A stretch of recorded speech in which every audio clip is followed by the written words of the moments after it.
Humanity has always believed that the greatest achievements of one generation would be remembered by the next. Yet history tells a very different story. Some of the largest cities ever built were forgotten. Some of the most ambitious engineering projects were abandoned.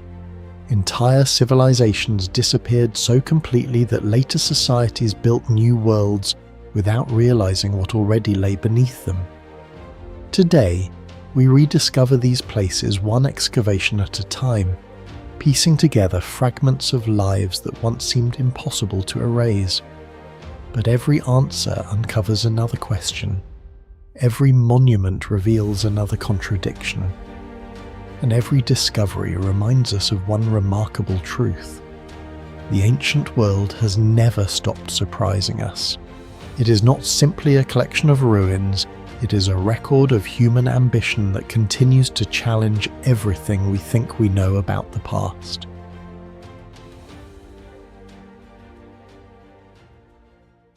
Beneath the modern city of Zhengzhou in central China lies the buried capital of a civilization that flourished more than 3,600 years ago. And what archaeologists uncovered was not merely an ancient city, but a technological system so advanced that many of its engineering methods remain only partially understood today. In 1950, construction workers in Zhengzhou began uncovering massive ancient walls and large quantities of Shang dynasty artifacts, and subsequent excavations revealed one of the earliest large urban centers in East Asia, dating to approximately 1600–1400 BCE, with what emerged from the soil challenging long-standing assumptions about the technological capabilities of Bronze Age societies. The first mystery appears before a single artifact is examined, as the ancient city was enormous, with archaeologists identifying a fortified inner city enclosed by rammed earth walls, measuring roughly 7 kilometers in perimeter, some surviving sections still standing nearly 10 meters high and more than 20 meters wide at their base. Such dimensions placed Zhengzhou among the largest urban construction projects of its era, and during the same period, many settlements elsewhere in the world remained relatively small by comparison. While even compared with contemporary Bronze Age centers in Mesopotamia, the scale of labor organization required at Zhengzhou appears remarkable. Researchers estimate that the construction of these walls required millions of cubic meters of compacted earth, with every layer needing to be deposited, moistened, compressed, and stabilized with surprising consistency. Modern geotechnical studies demonstrate that rammed earth structures can remain stable for centuries only when moisture content, particle composition, and compaction force remain within relatively narrow ranges, since if the soil contains too much clay, cracking occurs. If it contains too much sand, cohesion decreases, and if compaction is uneven, structural failure becomes increasingly likely. Yet, Shang engineers achieved durability measured not in decades, but in millennia, as the walls still exist while the engineers who built them vanished long ago. One of the strangest aspects of Zhengzhou Shang is the apparent absence of surviving technical documentation, since modern engineering depends on drawings, standards, measurements, manuals, calculations, and written procedures. While ancient Egypt left inscriptions, Mesopotamia left clay tablets, and Greece and Rome eventually produced technical texts. At Zhengzhou, archaeologists possess the finished products, but almost none of the instructions that created them. Yet physical evidence strongly suggests standardization. As construction layers show recurring dimensions, architectural layouts reveal planning, and production facilities appear organized rather than random. Such consistency implies that knowledge was being transmitted through systems we still do not fully understand, raising questions about whether craftsmen were trained through generations of apprenticeships, whether specialized engineering guilds existed, or whether measurements were based on standardized units now lost. With archaeological evidence suggesting organized technical knowledge, but the mechanisms that preserved that knowledge remaining largely invisible. Perhaps no puzzle at Zhengzhou is more fascinating than the bronze foundries, as excavations uncovered evidence of large-scale bronze production, unlike anything previously known from many contemporary cultures, with furnaces, mold fragments, casting debris, and finished objects revealing an industry operating at a surprisingly sophisticated level. The bronze vessels themselves are extraordinary, with many displaying walls of uniform thickness, decorative motifs that are astonishingly detailed, and some containing highly complex geometric and animal designs covering nearly every surface. The question is not whether ancient craftsmen could cast bronze, but how they repeatedly achieved such precision using a manufacturing system that continues to challenge modern understanding, since unlike many ancient civilizations that relied heavily on lost wax casting, Shang metallurgists employed a technique known as piece mold casting. This process sounds straightforward until one examines its practical implications, as a vessel was first modelled, then multiple clay mould sections were created around the model, and these sections had to be removed, fired, reassembled, and aligned perfectly before molten bronze was poured into the cavity. Every stage introduced potential failure points, where a tiny shift in alignment could distort the final object, a slight variation in cavity thickness could create structural weakness, thermal expansion could crack the mold, and molten metal could leak through microscopic gaps. Yet Shang craftsmen repeatedly produced objects displaying extraordinary consistency. Some bronze ritual vessels weigh hundreds of kilograms, while others feature decorations so intricate that modern researchers continue studying how molds were designed to preserve such detail after exposure to extreme casting temperatures, and the deeper archaeologists investigate, the more questions emerge about how mold sections were measured, how alignment tolerances were maintained, how large vessels were cast without catastrophic mold failure, and how internal stresses were controlled during cooling. Experimental archaeologists have attempted reconstructions using traditional materials and methods, and while these experiments demonstrate that piece mold casting is technically possible, they often reveal the enormous skill required to achieve results comparable to original Shang artifacts, with reproducing the final quality in many cases proving significantly more difficult than simply explaining the theory behind the process. A distinction that matters because understanding what should happen is not the same as understanding how ancient craftsmen consistently made it happen. The molds represent only part of the mystery, as the metal itself raises additional questions, since bronze is not a naturally occurring material but must be engineered through carefully controlled combinations of copper, tin, and often lead, with small variations in composition significantly altering hardness, fluidity, strength, and casting performance.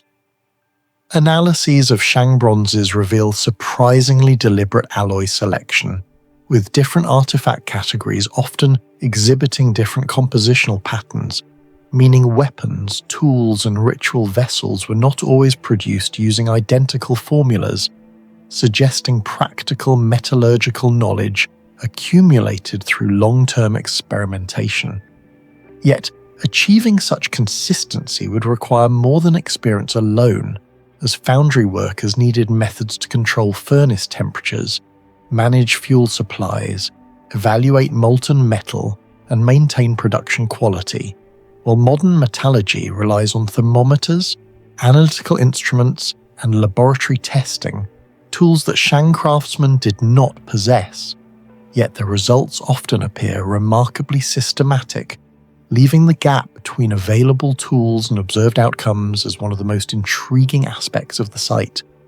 Large-scale bronze production required vast quantities of raw materials, as copper had to be mined, tin had to be acquired, lead had to be transported, and fuel had to be supplied continuously, with the challenge becoming even more impressive when viewed geographically, since many important mineral deposits lie far from Zhengzhou.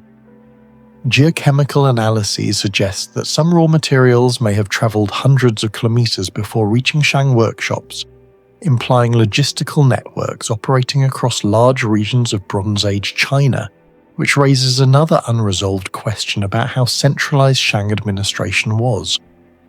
Whether resources were collected through political control, trade networks, tribute systems, or regional alliances, as the city's bronze industry appears too large to function without extensive coordination. Yet the precise structure behind that coordination remains uncertain.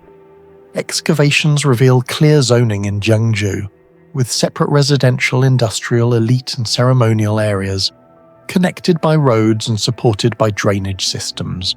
This organised layout suggests deliberate planning, advanced surveying and long-term strategies, even though the tools used to achieve such precision remain largely unknown. What do you think was the most extraordinary achievement of Zhengzhou Shang, the massive rammed earth walls, the advanced urban planning, or the mysterious multi-piece bronze casting technology? Share your thoughts in the comments below. In Iksan, South Korea, the ruins of Wangung-ri appear deceptively simple, yet beneath a quiet landscape of stone foundations and scattered walls lies evidence of a city-scale engineering project built more than 13 centuries ago. Archaeologists can measure its dimensions, map its structures, and analyze its materials, but some of the most important questions remain unanswered.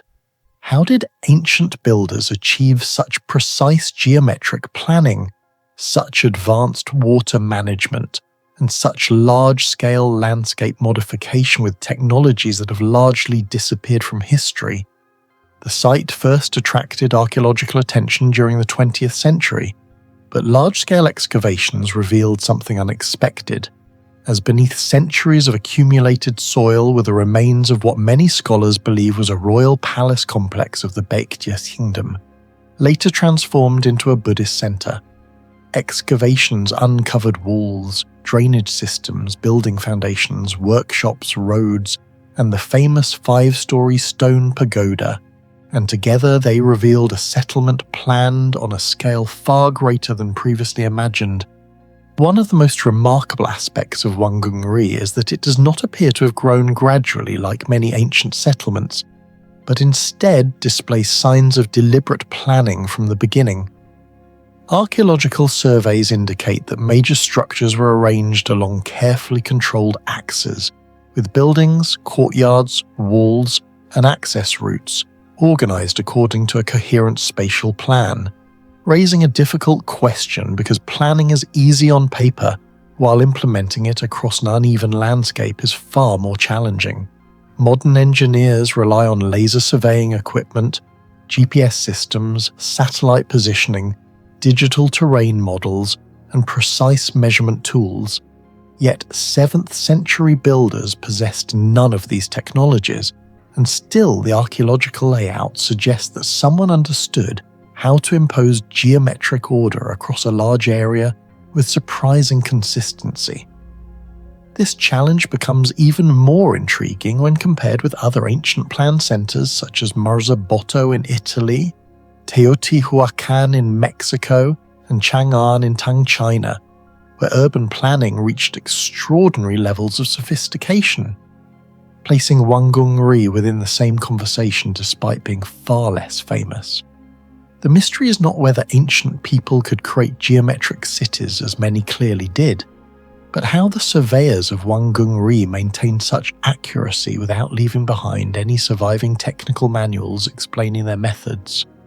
The most fascinating technological puzzle at Wangung-ri concerns geometry itself, as when archaeologists reconstruct the site, they encounter repeated evidence of intentional alignment, with structural foundations corresponding with major axes, walls following consistent orientations, and important buildings positioned according to a broader architectural scheme rather than simple convenience.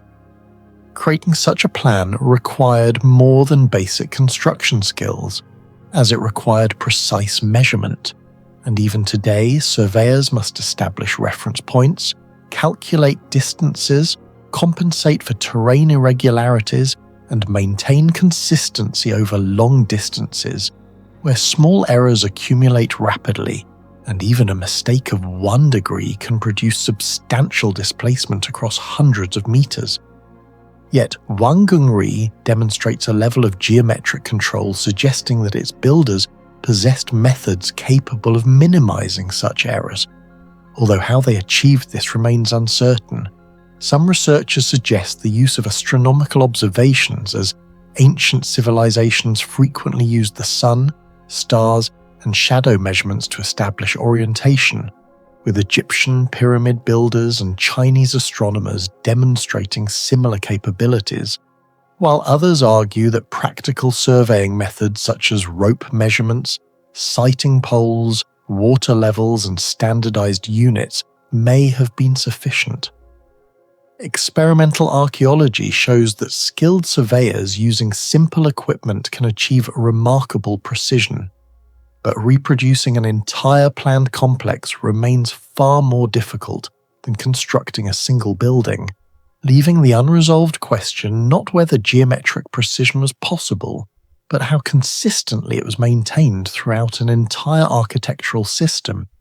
Another mystery lies beneath the visible ruins, as geological investigations suggest that large portions of the site were artificially modified before construction began, with builders leveling terrain, redistributing soil, stabilizing foundations, and creating construction platforms suitable for major buildings. This process would have required enormous labor, and while modern earth-moving projects depend on excavators, trucks, surveying instruments, and engineering calculations, ancient workers relied primarily on human labor and simple tools. Archaeologists estimate that large ancient construction projects often required moving tens of thousands of cubic meters of earth, and even modest elevation adjustments could involve transporting thousands of tons of material, making the challenge not merely moving soil but ensuring long-term stability.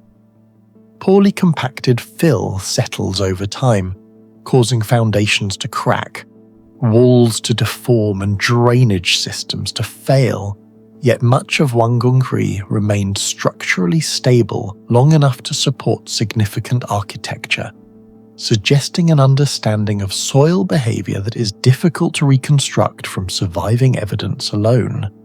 Perhaps the most impressive engineering achievement at the site is its drainage network, as excavations uncovered carefully designed channels capable of directing water away from sensitive structures, addressing a problem that plagued many ancient cities struggling with flooding, erosion, and foundation instability.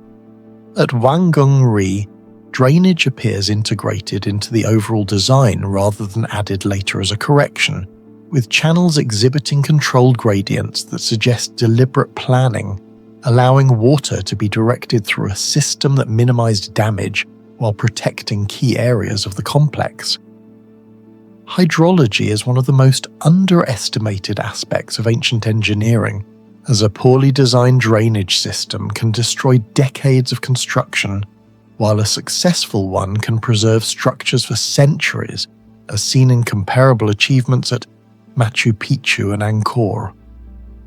Although Wanggung-ri operated on a smaller scale, its engineering principles appear surprisingly sophisticated, leaving the mystery of how ancient builders determined optimal gradients and flow characteristics without modern mathematical modeling.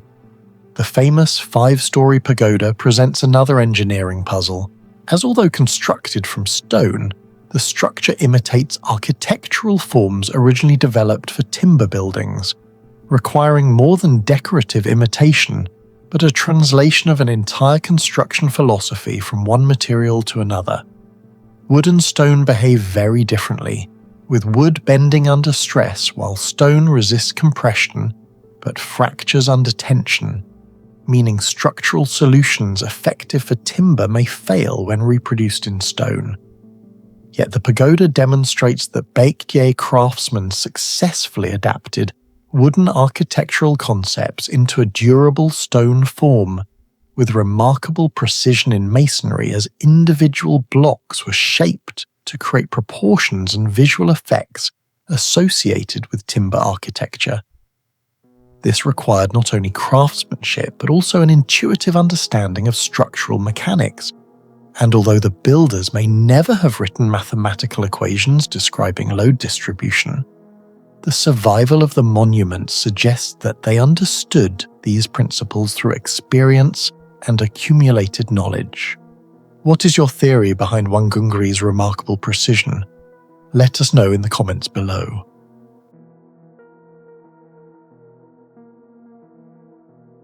On the mist-covered mountains overlooking Taiwan's northeastern coast lies Jingguashi, a place where gold seemed to emerge from solid rock. For more than a century, engineers carved tunnels deep into volcanic mountains, extracted enormous quantities of precious metals, and built one of East Asia's most complex mining systems. Yet the deeper researchers investigate the site, the more a troubling question emerges. Long before satellite mapping, computerized geological models, and modern exploration equipment, how did they know exactly where the gold was hidden? Located near the Pacific coast in northern Taiwan, Jingguashi rose to prominence after gold-bearing deposits were identified in the late 19th century. What initially appeared to be isolated mineral discoveries soon revealed one of the richest gold and copper mining regions in East Asia. And as excavation expanded, engineers uncovered an intricate network of ore veins buried within volcanic formations, transforming the region into a major industrial center. More than a century later, the surviving tunnels, processing facilities, and geological records continue to challenge historians of technology. The most fascinating puzzle of Jingguashi is not the amount of gold recovered, but the remarkable accuracy with which miners repeatedly found gold hidden inside an extraordinarily complicated geological environment. Modern geologists understand that gold deposits rarely occur in predictable patterns, as ore veins can suddenly disappear, split into smaller branches, change direction, or become economically worthless within a short distance. And in volcanic hydrothermal systems like Jingguashi, these challenges become even greater because mineralization often follows ancient fractures created millions of years earlier. Today, exploration companies rely on satellite imaging, geophysical surveys, magnetic measurements, electrical resistivity mapping, geochemical sampling, three-dimensional computer models, and sophisticated drilling programs. Yet even with these technologies, successful mineral exploration remains uncertain, with only a small percentage of exploration targets ultimately becoming productive mines. Despite this, engineers working in Jingguashi during the late 19th and early 20th centuries repeatedly located profitable ore zones with remarkable success. The principal gold-bearing structure of the region formed within hydrothermal systems associated with ancient volcanic activity, where hot mineral-rich fluids circulated through fractures, depositing gold, copper, silver, and pyrite as temperatures decreased, creating veins often only a few centimeters to a few meters thick, hidden within mountains composed of multiple rock types and intersecting fault systems. The question remains how they consistently identified which fractures contained gold and which were worthless.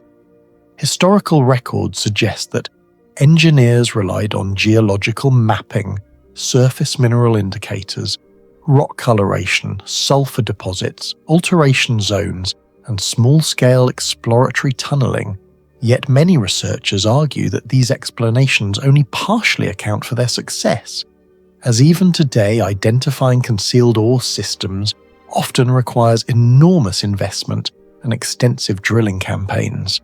The challenge resembles questions raised at ancient mining centers, such as the Roman gold mines of Las Medulas in Spain, or the silver mines of Potosi in Bolivia, where researchers understand the general methods used but struggle to reconstruct the level of practical geological intuition displayed by experienced miners, suggesting that the knowledge was partly scientific, partly experiential, and partly dependent upon generations of observation, rarely documented in technical detail.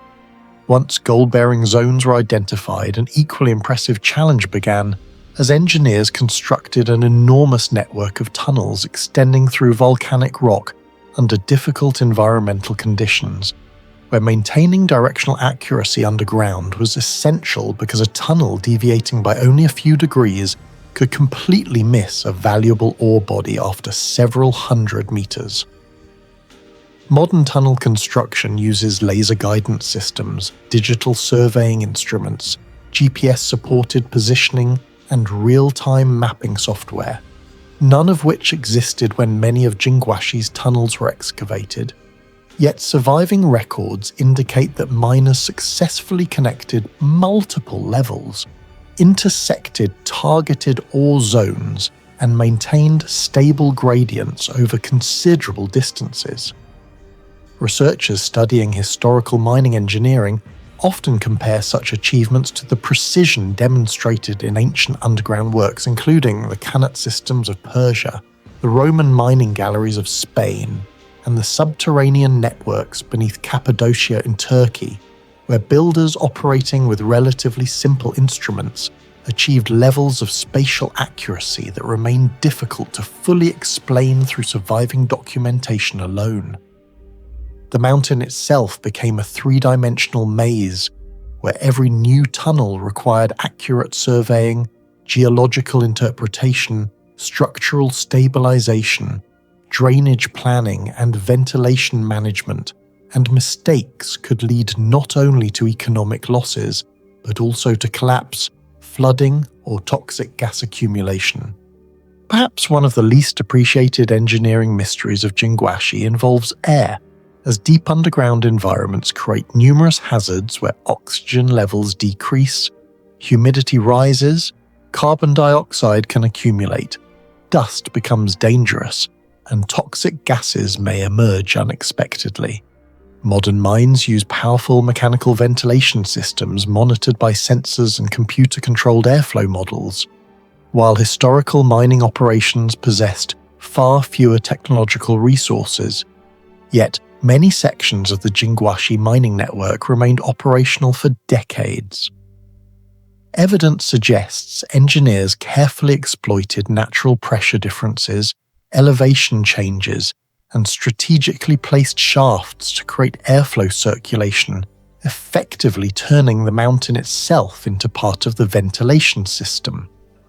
Researchers have compared this approach to airflow management techniques found in ancient Persian qanats, Egyptian underground chambers, and medieval European mines, where the underlying physical principles are understandable today, but the practical ability to design effective ventilation networks without modern modeling software remains remarkable. Some historians argue that experienced mining engineers possessed an intuitive understanding of fluid dynamics developed through observation rather than formal theory. And if true, much of this expertise disappeared as mining technology became increasingly mechanized. Finding gold was only part of the challenge.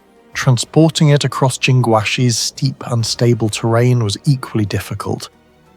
Engineers had to move large amounts of ore through slopes, ravines, and harsh weather conditions. They built railways, cable systems, and processing facilities across the mountainside to handle the workload. Despite the harsh environment, the remaining structures show a highly coordinated and efficient transport network. Even today, geologists continue studying why Jingwashi became so extraordinarily rich in mineral resources, as the region formed within an ancient volcanic environment characterized by hydrothermal activity, where superheated fluids circulated through fractures deep underground carrying dissolved metals. As temperatures and pressures changed, minerals precipitated from solution and accumulated inside cracks and fault zones, and while the general process is well understood, the precise outcome is not. questions remain about why certain fractures became exceptionally rich, while others remained nearly barren, why gold concentrations reached economically significant levels in specific locations, and why some ore bodies maintained continuity over long distances while neighbouring zones did not. These questions remain active areas of geological research, resembling ongoing investigations at famous mineral districts worldwide, where scientists understand the fundamental physics and chemistry, but still struggle to fully explain the exact distribution of economically valuable deposits. In other words, researchers understand how gold forms, but they do not always understand why it forms exactly where it does. Another intriguing puzzle concerns metal extraction, as raw ore is not pure gold, and in many deposits gold exists in extremely small concentrations, dispersed throughout large volumes of rock, requiring complex processing techniques to recover it efficiently. Historical records indicate that Jingguashi achieved surprisingly effective recovery rates for its era, meaning engineers had to master crushing technologies or concentration methods, chemical separation processes, and metallurgical optimization, where every percentage increase in recovery translated into enormous economic gains. Researchers continue examining historical processing facilities to understand how operators balanced efficiency, energy consumption, equipment limitations, and environmental constraints. The challenge resembles investigations into ancient Roman metallurgy, medieval silver refining, and early industrial copper production, where physical remains reveal impressive results, but the full operational knowledge behind those results is often lost.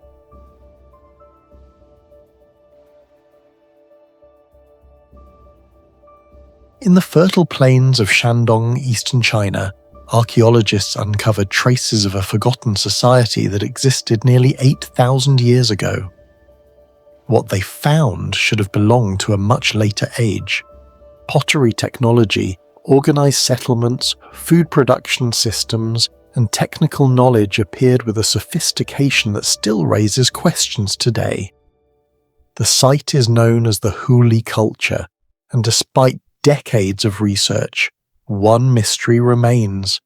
How did one of the earliest Neolithic societies in northern China acquire skills that seem to have arrived long before their time? The Huli culture was first identified through archaeological excavations across Shandong province during the 20th century.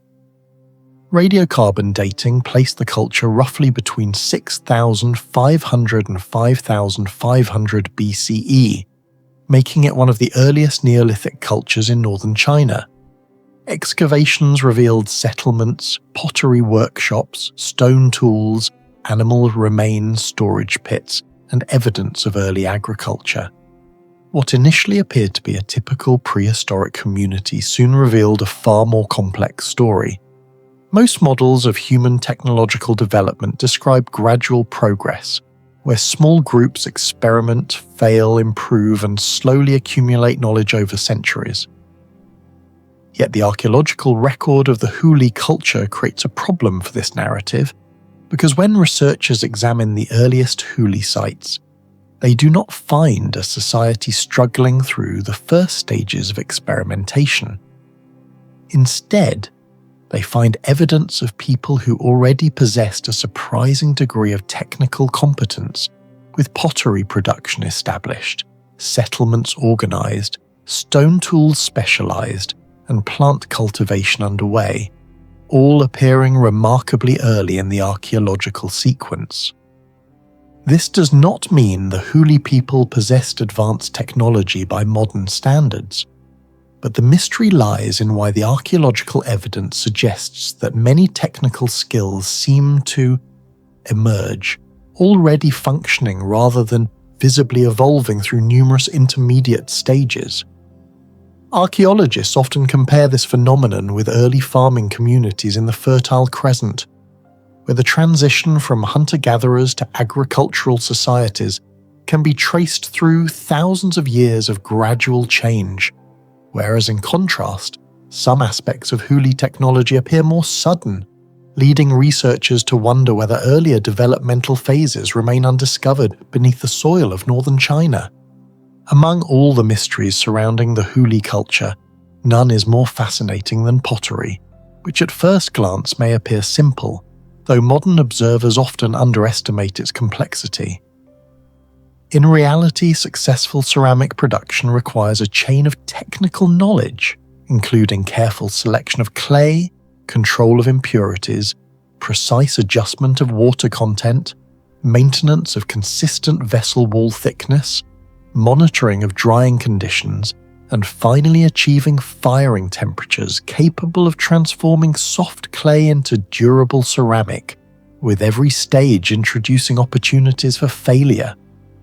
Experimental archaeologists have repeatedly demonstrated that primitive pottery production is surprisingly difficult, as minor variations in moisture, temperature, or clay composition can cause vessels to crack, collapse, or explode during firing.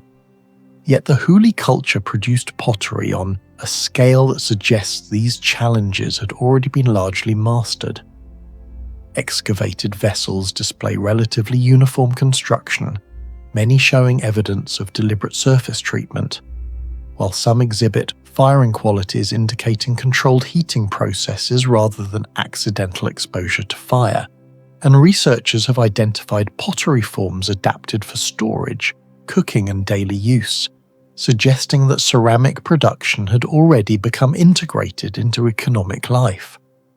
The deeper mystery lies in the knowledge required to achieve these results, because pottery does not invent itself, and someone had to discover which clay sources worked best, learn how long vessels should dry before firing, and determine how heat affected ceramic durability, with each lesson likely requiring repeated experimentation, failure, and refinement. Yet the archaeological record preserves the products of this knowledge, while revealing little about how the knowledge itself developed, making the problem even more intriguing when compared with contemporary societies elsewhere in the world, where around the same period many communities were still heavily dependent on stone, wood, and organic materials. While pottery certainly existed in various regions, the degree of integration seen within Huli settlements suggests a level of technical confidence that challenges assumptions about early Neolithic societies, leading some researchers to propose that ceramic technology may have evolved over many centuries before the earliest currently known Huli sites, while others suggest that knowledge may have spread through cultural networks extending across wider regions of East Asia, though neither explanation has been conclusively proven. As a result, the pottery of the Huli culture remains one of the earliest examples of a technological system whose origins are still partially hidden. Pottery was not the only surprising achievement, as evidence recovered from Huli sites indicates early cultivation of millet, one of northern China's most important ancient crops. Today, millet may seem insignificant compared to wheat or rice, but in prehistoric northern China, it became the foundation of entire civilizations. And the problem is that successful agriculture requires far more than planting seeds, since farmers must understand seasonal cycles, identify fertile soils, manage storage, protect harvests from pests, weather, and spoilage, and coordinate labor over extended periods. Archaeological evidence suggests that Huli communities were already moving toward these systems, which raises another difficult question about where the agricultural knowledge originated. The transition from foraging to farming is among the most significant technological revolutions in human history, yet many details of how northern Chinese populations first developed agricultural expertise remain unclear, and the Huli culture occupies a crucial position within this transition, making it one of the most important yet least understood chapters in the story of early farming. Another puzzle emerges from settlement patterns, as excavations reveal evidence of structured habitation zones rather than random clusters of shelters, with certain areas appearing associated with food preparation, others showing evidence of production activities and storage pits, suggesting planning beyond immediate daily needs. This level of organization implies social coordination, but how that coordination was achieved remains unclear, especially since the Huli people left no known writing system, no administrative documents survive, and no inscriptions explain leadership structures, property systems, or decision-making processes. Yet communities do not organize themselves automatically, and as settlements grow larger, coordination becomes more difficult, requiring food distribution, resource management, and labor organization. The archaeological remains suggest that the Huli people solved these problems somehow, but the mechanisms remain invisible. Stone tools from Huli sites show notable sophistication. Microscopic wear patterns indicate specialized uses, such as cutting plants, processing animal materials, and preparing food. Many artifacts share consistent shapes and sizes, suggesting skilled craftsmen or strong teaching traditions. Despite lacking formal measurement tools or written guides, the Huli people produced reliable tools. The key question is how they preserved such technical knowledge over time. What do you think is missing from the story of the Huli culture? Was there an even older civilization that taught these skills, or have archaeologists simply not found the earliest evidence yet? Share your theory in the comments below. High above the Hunza Valley in northern Pakistan, perched on the edge of a rocky cliff, nearly 80 meters above the valley floor, stands a fortress that seems to defy both time and geology. Known as Altit Fort, the structure is believed to be between 900 and 1100 years old, making it one of the oldest surviving monuments in the Gilgit-Baltistan region. At first glance, it appears modest compared to famous sites such as Machu Picchu, Petra, or the Great Pyramid of Giza. Yet the deeper archaeologists, engineers, and conservation specialists study Altit Fort, the more difficult a question becomes to answer. How did medieval builders, working in one of the most rugged mountain environments on Earth, construct a fortress that has survived centuries of earthquakes, landslides, extreme winters, and constant geological instability? The modern world first became fully aware of the significance of Altit Fort through archaeological surveys and conservation work conducted during the late 20th century. Located along ancient trade routes connecting Central Asia, China, and South Asia, the fortress occupies a strategic position overlooking the Hunza River and surrounding mountain corridors. The setting itself immediately presents a puzzle. Modern engineers generally avoid constructing large buildings directly on cliff edges unless extensive geological studies are performed. Yet Altit Fort was built centuries before geotechnical engineering, satellite mapping, seismic modelling, or computer simulations existed.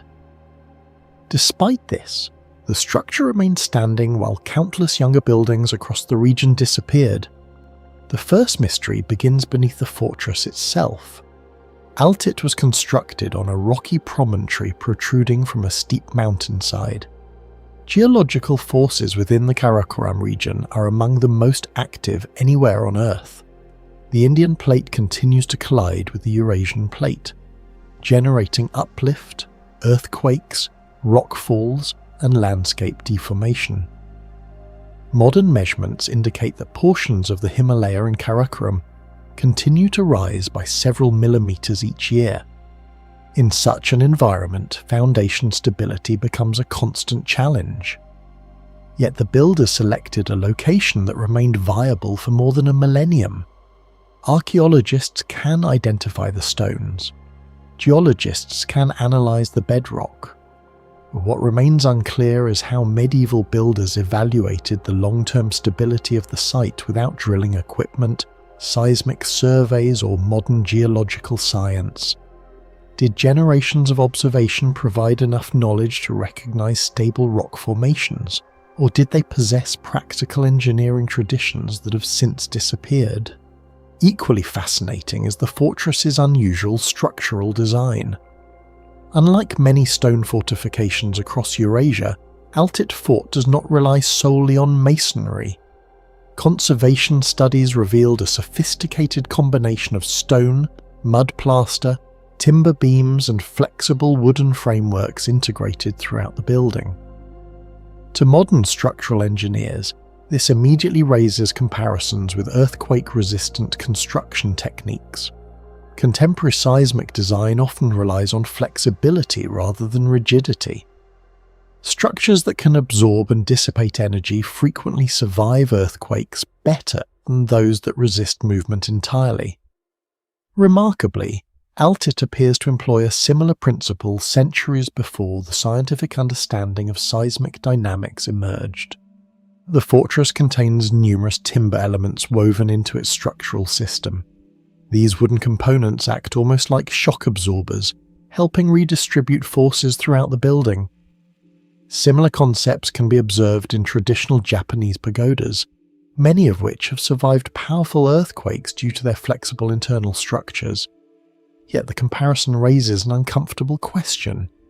How did isolated builders in the mountains of Hunza arrive at solutions that resemble principles rediscovered by modern earthquake engineering?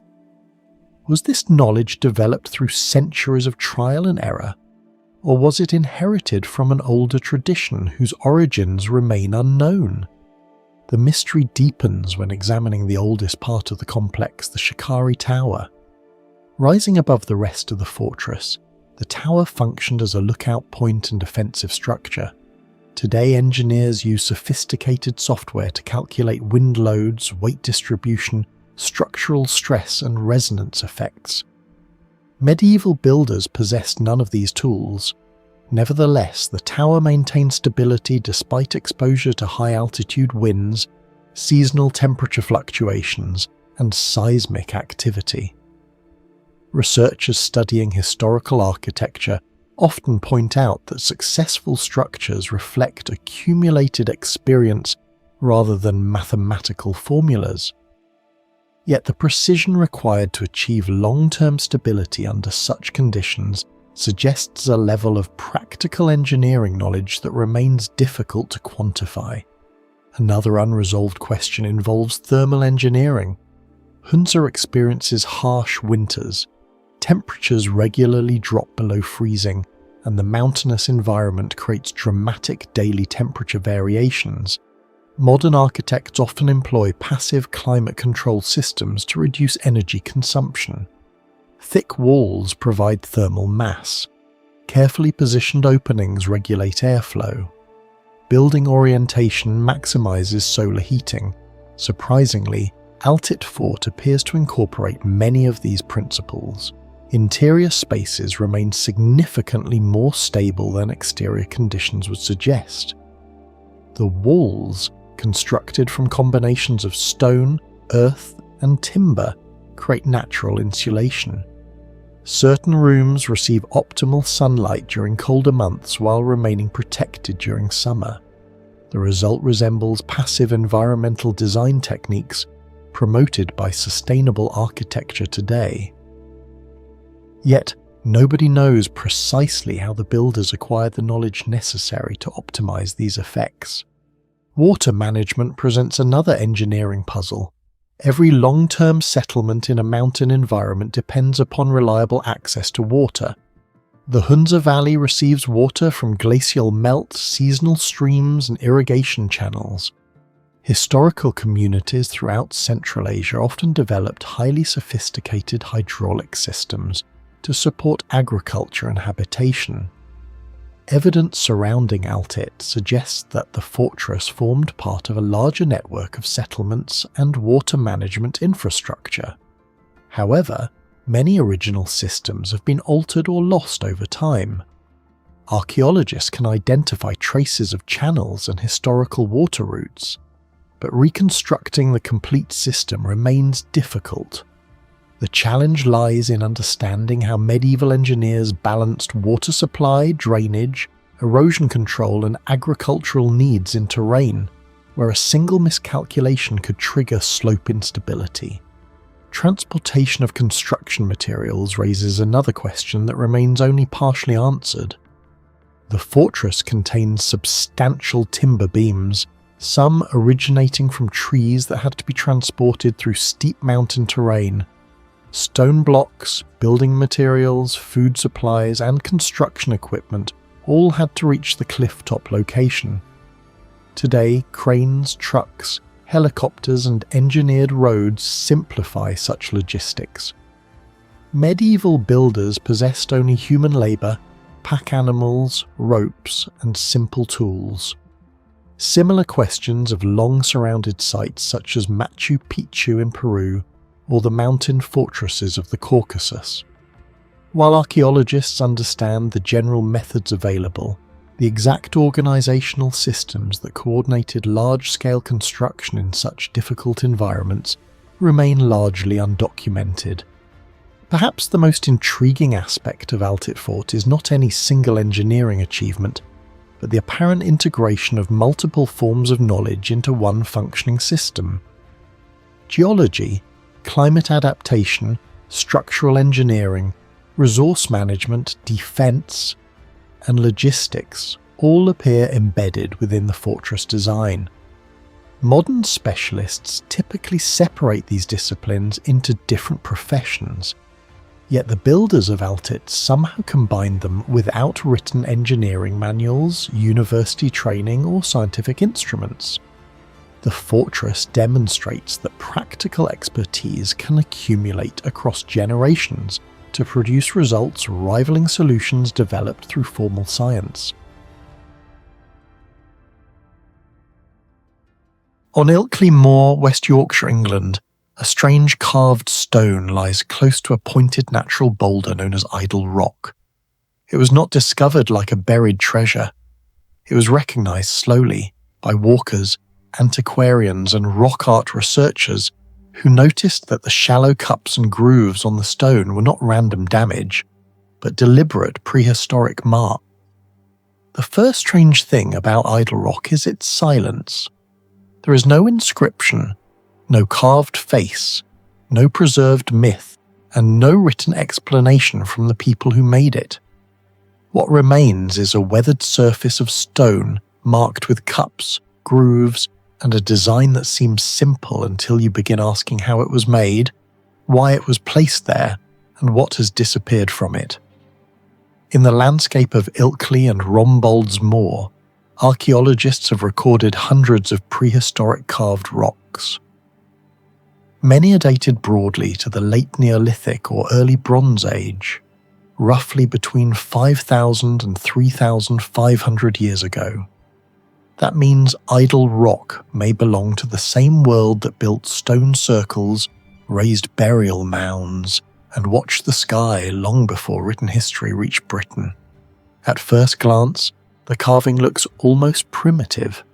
Small hollows pecked into the stone, lines joining or surrounding them, and a pattern that can be missed entirely under flat daylight. But this is exactly where the mystery begins. Cup and ring marks are among the most widespread prehistoric symbols in Atlantic Europe, appearing from Britain and Ireland to Iberia. Some stones carry only one cup, others carry dozens. Some designs include concentric rings, radial channels, or enclosing grooves. Idle Rock belongs to this wider tradition, but its meaning remains locked.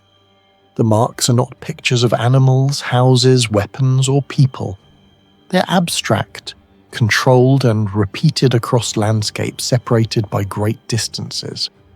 That suggests a shared symbolic language, yet no one can read it with certainty. The technical question is easy to underestimate. To carve even a small cup into hard gritstone, a prehistoric worker had to strike the same point again and again with a harder stone tool. Experimental archaeology has shown that a single cup mark can require hundreds or even thousands of blows depending on the hardness of the rock, the depth of the cup, and the tool used.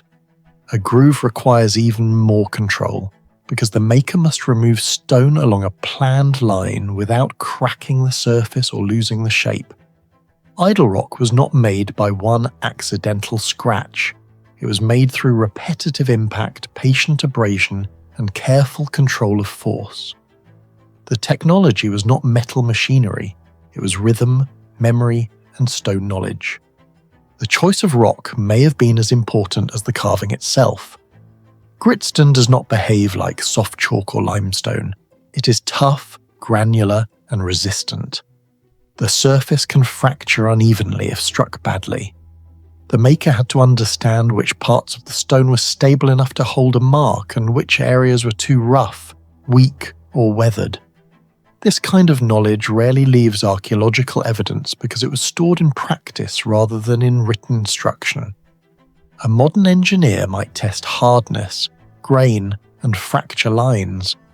A prehistoric carver could only read the stone by sound, texture, and experience. That makes idol rock less like a random ritual object and more like a surviving record of vanished practical geology.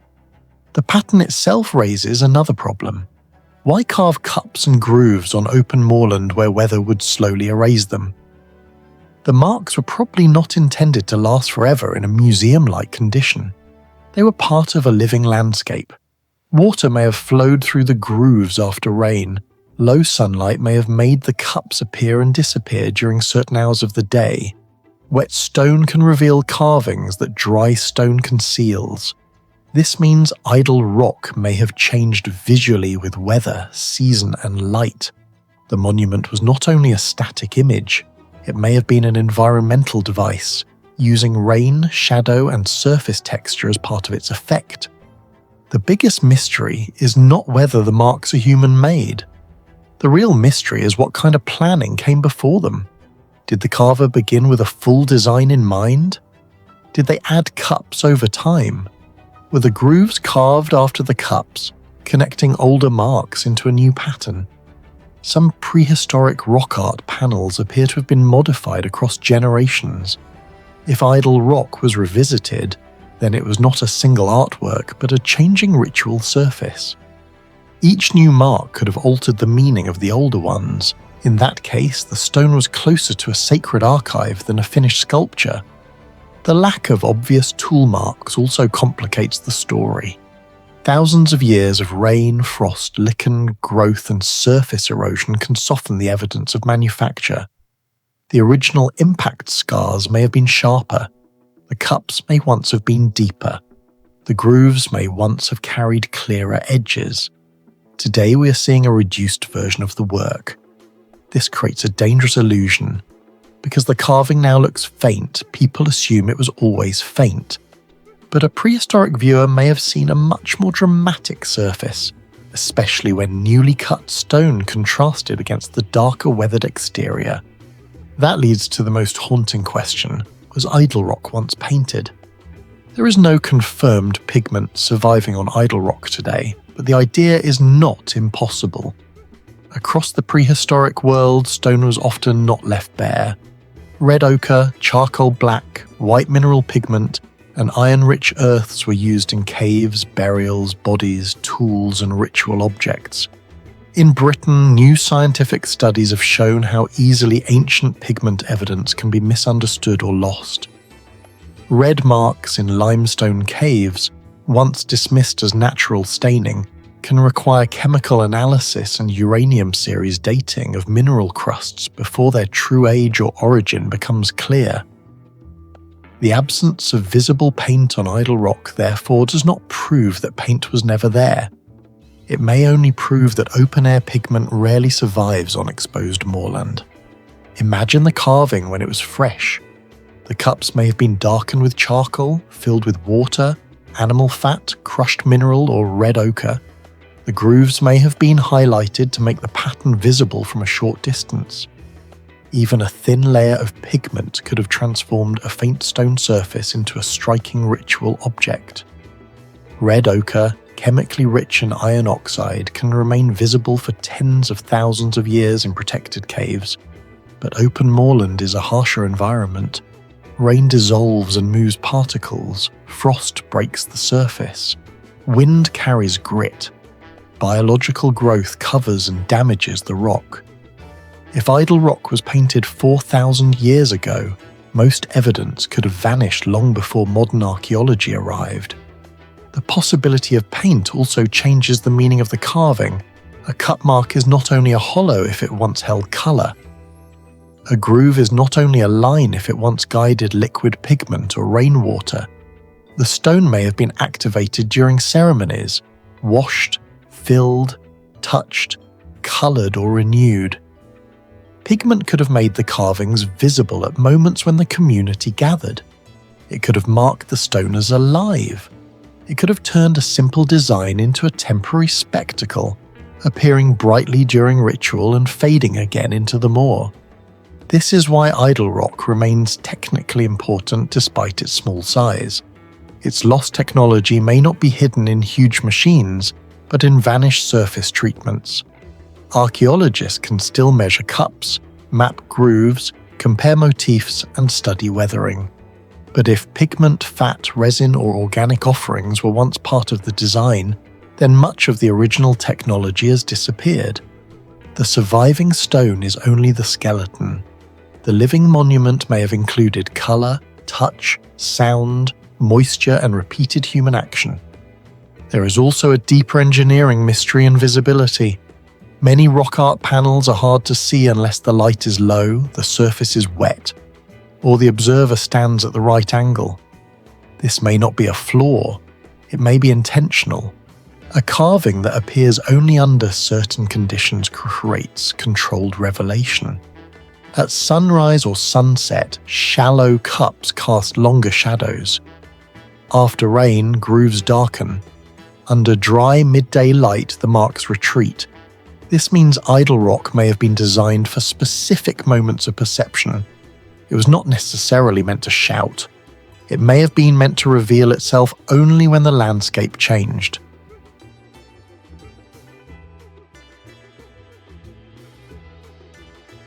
Hidden beneath the quiet countryside near Évora, Portugal, stands one of the largest Stone Age monuments ever built in Europe.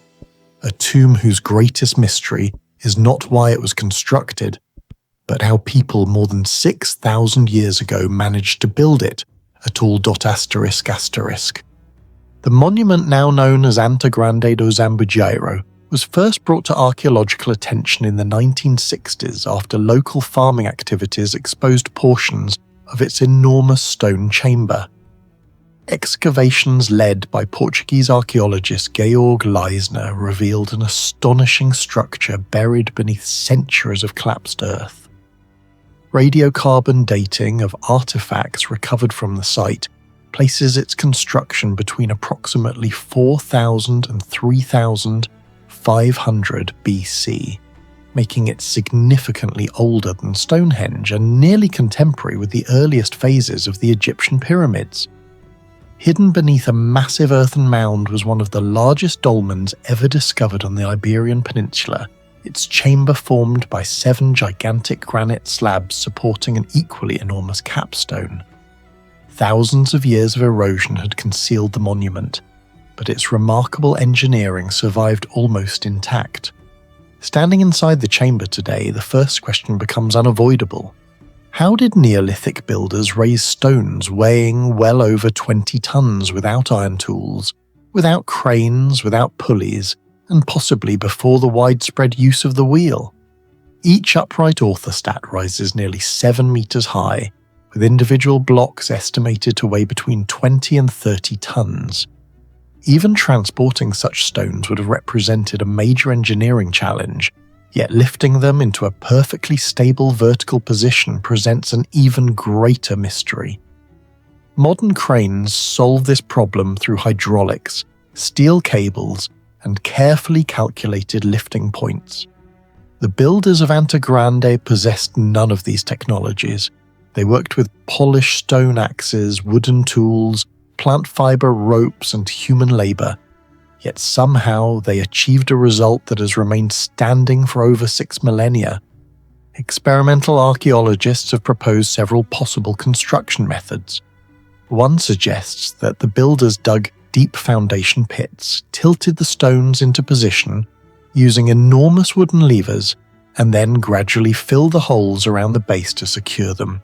Another proposes long earthen ramps that allow the stones to be dragged upward before being lowered into prepared sockets. Others suggest elaborate timber frameworks acting as primitive lifting systems. Every hypothesis can reproduce part of the process, but none explains the entire construction sequence convincingly. The greatest obstacle is not simply moving one stone. It is placing 7 enormous slabs so accurately that they could later support a single capstone weighing perhaps 15 to 20 tons without collapsing during construction. The capstone itself introduces another engineering puzzle. Raising such a massive block to a height approaching 6 meters would require extraordinary coordination. If an earthen ramp was used, calculations suggest that the builders may have needed to move thousands of cubic meters of soil, creating a temporary artificial hill much larger than the monument itself. Once construction finished, nearly all of that earth would have needed to be removed again, leaving surprisingly little archaeological evidence behind. If wooden lifting systems were employed instead, they would have been subjected to enormous compressive and tensile forces. Fresh oak timbers can support considerable loads, but maintaining stability while positioning a 20-ton stone above standing orthostats would have demanded an understanding of balance and structural behavior far beyond what is traditionally associated with Neolithic farming communities. What makes the monument even more remarkable is the precision with which those giant stones were arranged. At first glance, the chamber appears irregular because each granite slab preserves its natural shape, yet detailed surveys reveal that the builders created a surprisingly symmetrical polygonal interior. The spacing between orthostats distributes the capstone's weight efficiently across multiple support points, reducing stress concentrations that could have fractured individual stones. Modern structural engineers recognize similar principles in load distribution used in masonry architecture. Whether the builders understood these concepts mathematically or acquired them through generations of accumulated practical experience remains unknown. Either explanation implies a sophisticated body of engineering knowledge that has left almost no written record. The origin of the stones presents another unanswered question. Geological analysis indicates that the granite likely came from nearby outcrops rather than distant quarries, but nearby still meant transporting blocks weighing dozens of tons across uneven terrain.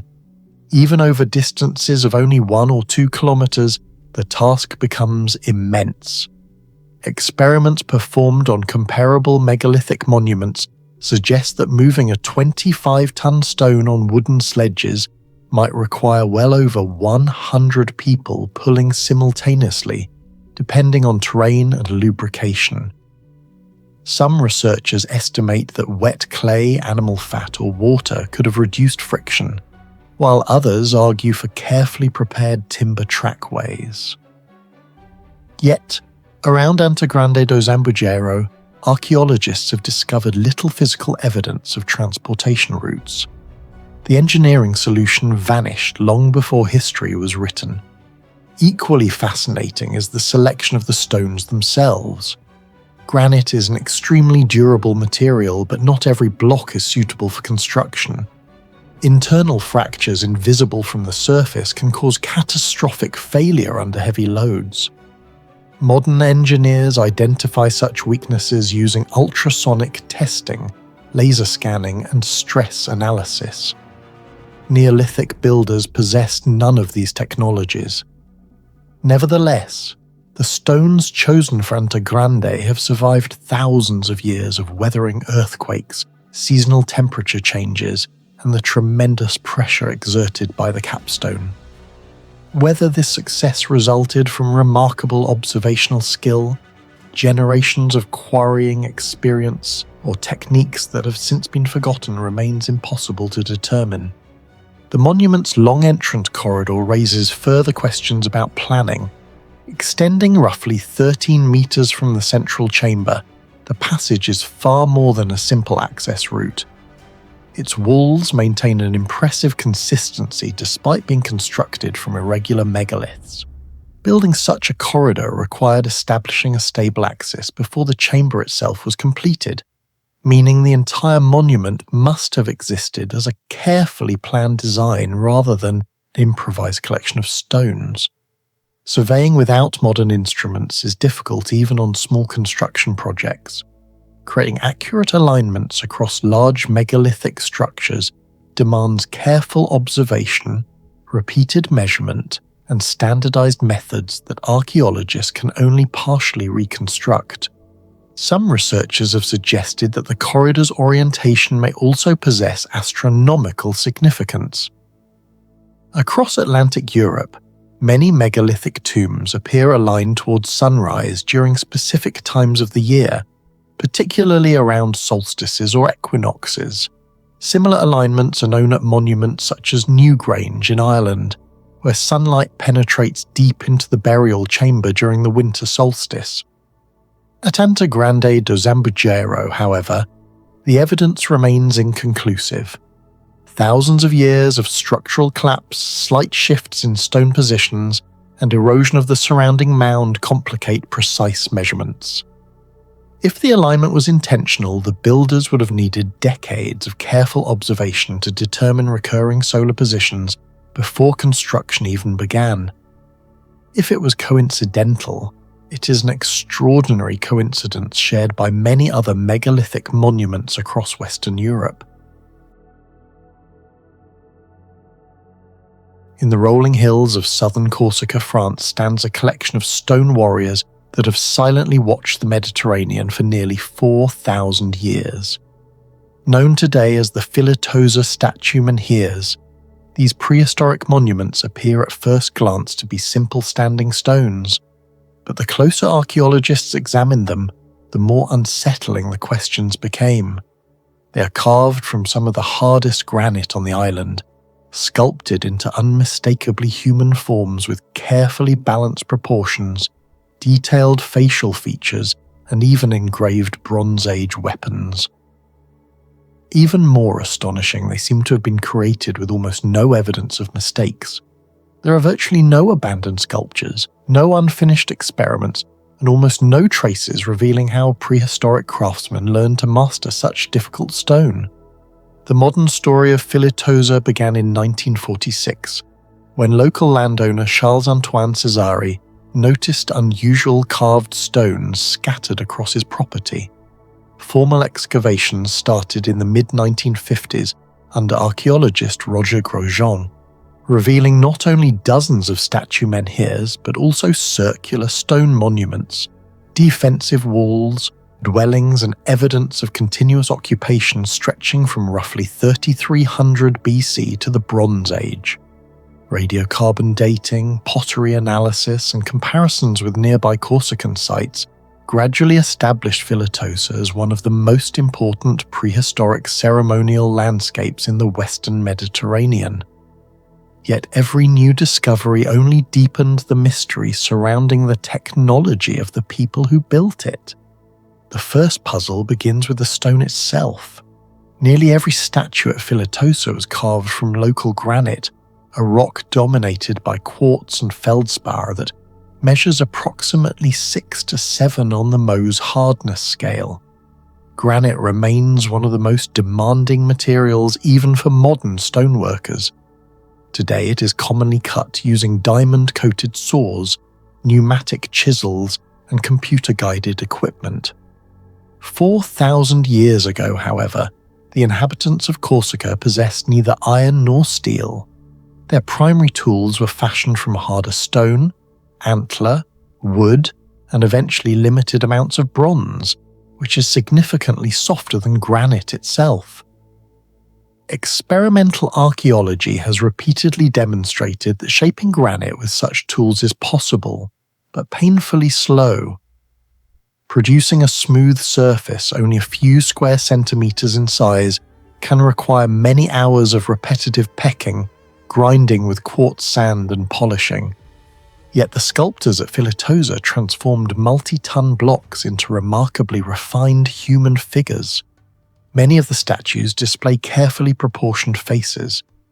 Their noses emerge in raised relief rather than being carved inward. The eye sockets remain symmetrical while long swords and daggers are engraved with straight, confident lines running down the center of the body. These are not random decorative scratches. They reveal deliberate planning and a surprisingly consistent artistic language maintained across multiple generations. Some statues stand more than 2.5 meters tall and weigh several tons, making every carving decision effectively irreversible. Remove too much stone from one side, and the entire sculpture would lose its balance forever. This leads directly to perhaps the most astonishing mystery at Filitosa. The sculptures show almost no evidence of trial and error. Modern sculptors often begin with clay models, plaster casts, sketches, grids, or digital three-dimensional scans before touching the final block of stone. Ancient Egyptian sculptors frequently left unfinished statues behind, allowing archaeologists to reconstruct every stage of production. The colossal statues on Easter Island preserve abandoned examples still attached to the quarry. Even Renaissance masters such as Michelangelo left partially completed works that reveal corrections made during carving. Filitosa offers almost none of these clues. Archaeologists have identified surprisingly few unfinished statue menhirs. Almost no abandoned practice pieces have been discovered. The completed figures exhibit remarkably consistent proportions, despite likely being produced over centuries rather than decades. Facial dimensions, shoulder widths, and weapon placement follow similar visual rules, even though individual craftsmen almost certainly differed in experience. Such uniformity strongly suggests that these prehistoric sculptors were following an established system rather than improvising each monument independently. What that system actually looked like remains unknown. Did they first draw outlines directly onto the granite using charcoal or red ochre? Did they stretch cords across the stone to establish a central axis before carving? Perhaps wooden measuring frames ensured every face maintained similar proportions. Some researchers have even proposed that experienced master sculptors trained apprentices through highly standardized oral traditions, allowing complex geometric knowledge to survive without written language. None of these possibilities has been confirmed because wood, leather, fiber ropes, and pigments rarely survive after 4 millennia in the Corsican climate. The absence of obvious mistakes becomes even stranger when viewed from an engineering perspective. Granite cannot easily be repaired. Unlike wood, it cannot simply be filled or reshaped after major errors. One misplaced blow can create fractures extending deep inside the block. Those hidden cracks may remain invisible until the statue eventually breaks under its own weight. Yet the surviving monuments display surprisingly few catastrophic failures attributable to carving accidents. Either unsuccessful statues were systematically destroyed and removed, leaving almost no archaeological trace, or these craftsmen possessed an astonishing level of confidence before they ever struck the stone. Transporting the finished monuments presented another challenge that archaeology has yet to answer completely. Many statue menhirs weigh between 2 and 5 metric tons. Although the granite often originated relatively close to the site, even moving such weights across uneven Corsican terrain would have demanded careful planning. There is no evidence that these prehistoric communities possessed wheeled vehicles capable of transporting massive stones. Horses had not yet become established draft animals on the island, and no preserved roads specifically designed for megalith transport had been identified. The most widely accepted theories involve wooden sledges sliding across lubricated tracks, log rollers, earthen ramps, or large coordinated teams pulling with plant fiber ropes. Experimental reconstructions elsewhere demonstrate that dozens of people can indeed move stones weighing several tons using only prehistoric technology. The problem is that no direct archaeological evidence confirms exactly which technique was employed at Filitosa. Once transported, each monument still had to be raised into an upright position. This required excavating a foundation pit, controlling the center of gravity during lifting, stabilizing the base, and carefully backfilling the surrounding soil. Many of these stones have remained standing despite thousands of years of seasonal rain, erosion, seismic activity, and powerful Mediterranean winds. Modern structural engineers recognize that long-term stability depends heavily on proper load distribution beneath the monument. Yet the prehistoric builders left no instructions explaining how they achieved this remarkable durability. Another remarkable feature lies in the engraved weapons covering several statues. Unlike simple stick figures, many Filitosa monuments depict recognizable Bronze Age swords, daggers, belts, and protective equipment. These carvings are not randomly placed. The weapons consistently occupy central positions aligned with the body's vertical axis. Their proportions resemble real weapons excavated elsewhere in Corsica and neighbouring Sardinia, providing valuable chronological evidence.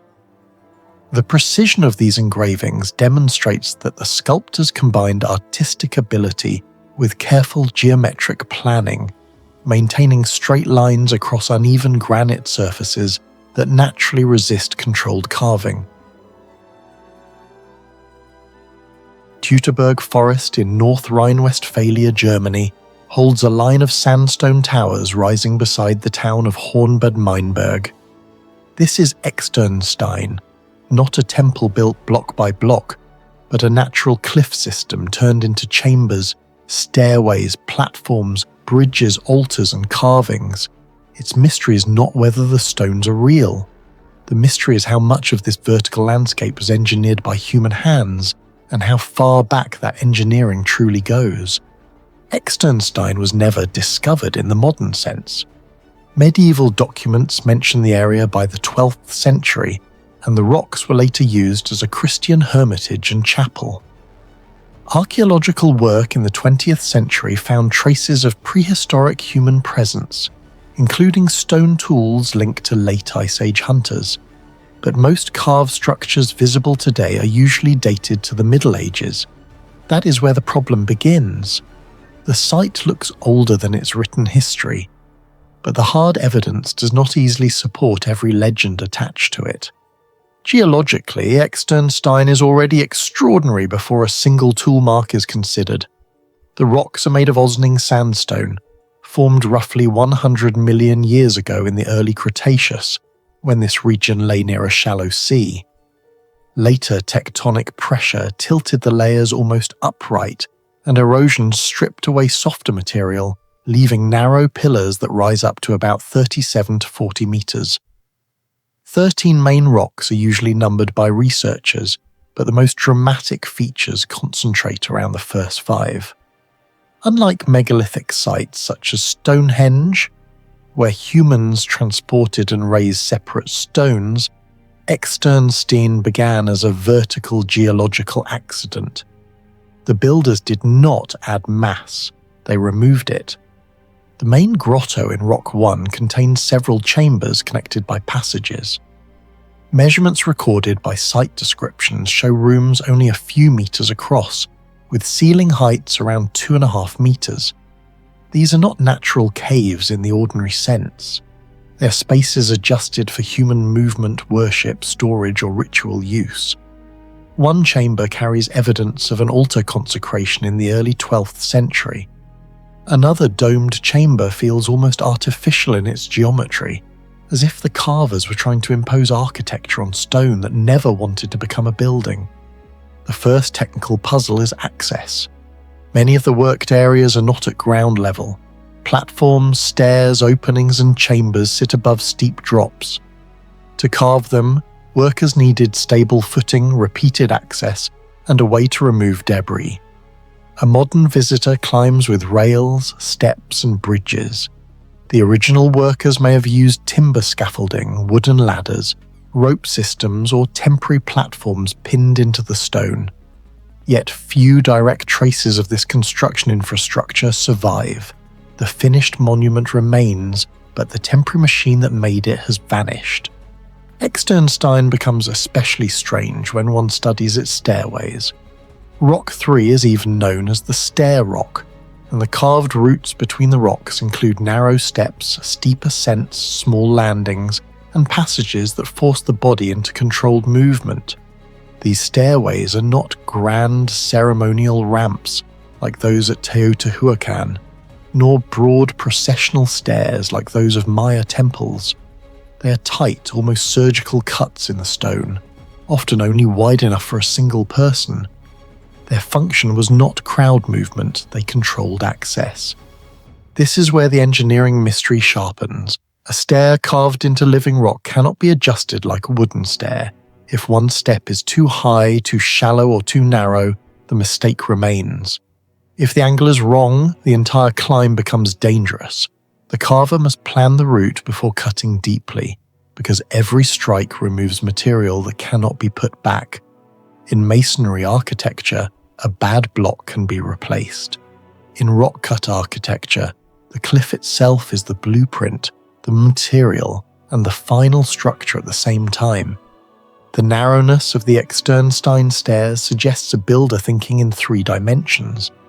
The steps had to connect different natural surfaces without weakening the pillar. They had to follow cracks and avoid unstable zones. They had to be steep enough to gain height quickly, but not so steep that a person could not climb with tools, lamps, offerings, or ritual objects.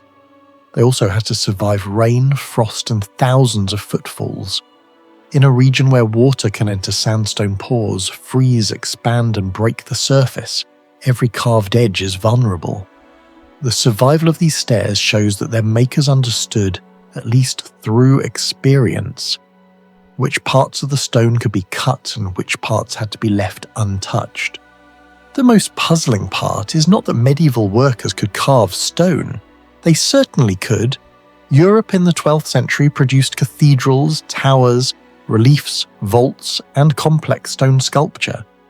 The question is why so much effort was invested into making a natural rock formation behave like a sacred building. The high chamber, the platforms, the carved openings, the possible altar zone, and the stairways together create a vertical route. A visitor does not simply enter Externstein. He ascends it. The body moves from ground level to chamber, from chamber to stair, from stair to platform, from platform to sky. That movement is architectural, even if the architecture was carved from a cliff. Another debated feature is the circular opening in the high chamber. Some researchers have argued that it may align with sunrise around the summer solstice. This idea is famous but controversial. The alignment is not enough by itself to prove a prehistoric observatory. Many medieval chapels used light symbolically, and later damage or rebuilding may have changed the original geometry. Still, the possibility matters because it shows how precisely the upper space was shaped. Whether the opening was astronomical, liturgical, or symbolic, it was not randomly placed. It directs light into a controlled interior. The large descent from the cross relief adds another layer. It is about 5 meters high and 4 meters wide, and art historians commonly date it to around 1160 to 1170. If that dating is correct, it is one of the oldest monumental rock reliefs north of the Alps. This makes Externstein not only a geological landmark but a medieval sculptural experiment. The relief proves that artisans here were capable of cutting large religious imagery directly into natural stone. The same tradition of tool control may help explain the chambers and stairways, yet it does not explain every stage of the site's development. The deeper mystery is chronology.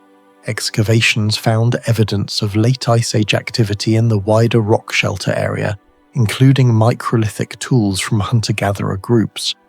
But between that prehistoric presence and the medieval chapel, the archaeological record is thin.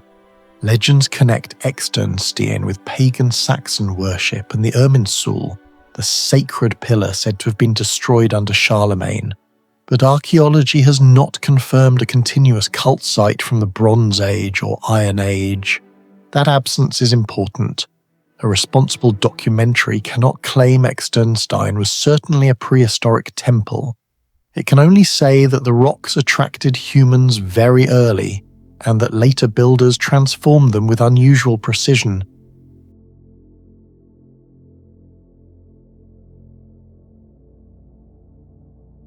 A windswept valley at Stanneydale on mainland Shetland, Scotland, holds a prehistoric stone hall where almost nothing about it should be ordinary.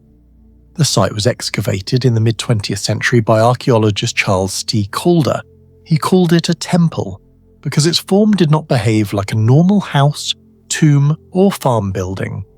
Stanneydale is often overshadowed by Stonehenge, Callanish, and the great stone circles of Orkney. But in one important way it may be even stranger. It is not a ring of stones built for spectacle. It is a massive oval structure, enclosed by walls so thick that they seem almost excessive for the space they protect.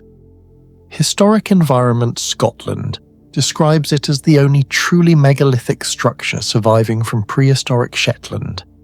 It was built between 4,000 and 5,000 years ago in a landscape of houses, field systems, cairns, clearance mounds, and standing stones.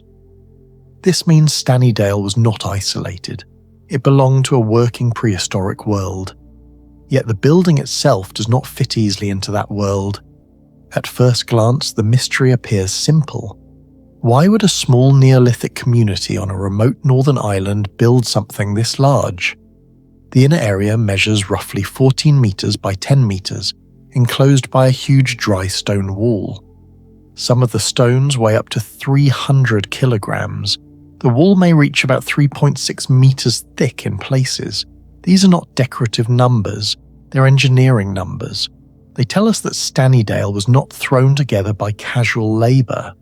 It required planning, stone selection, transport, lifting, fitting, and a clear understanding of how weight behaves when no mortar, cement, or metal clamps are used.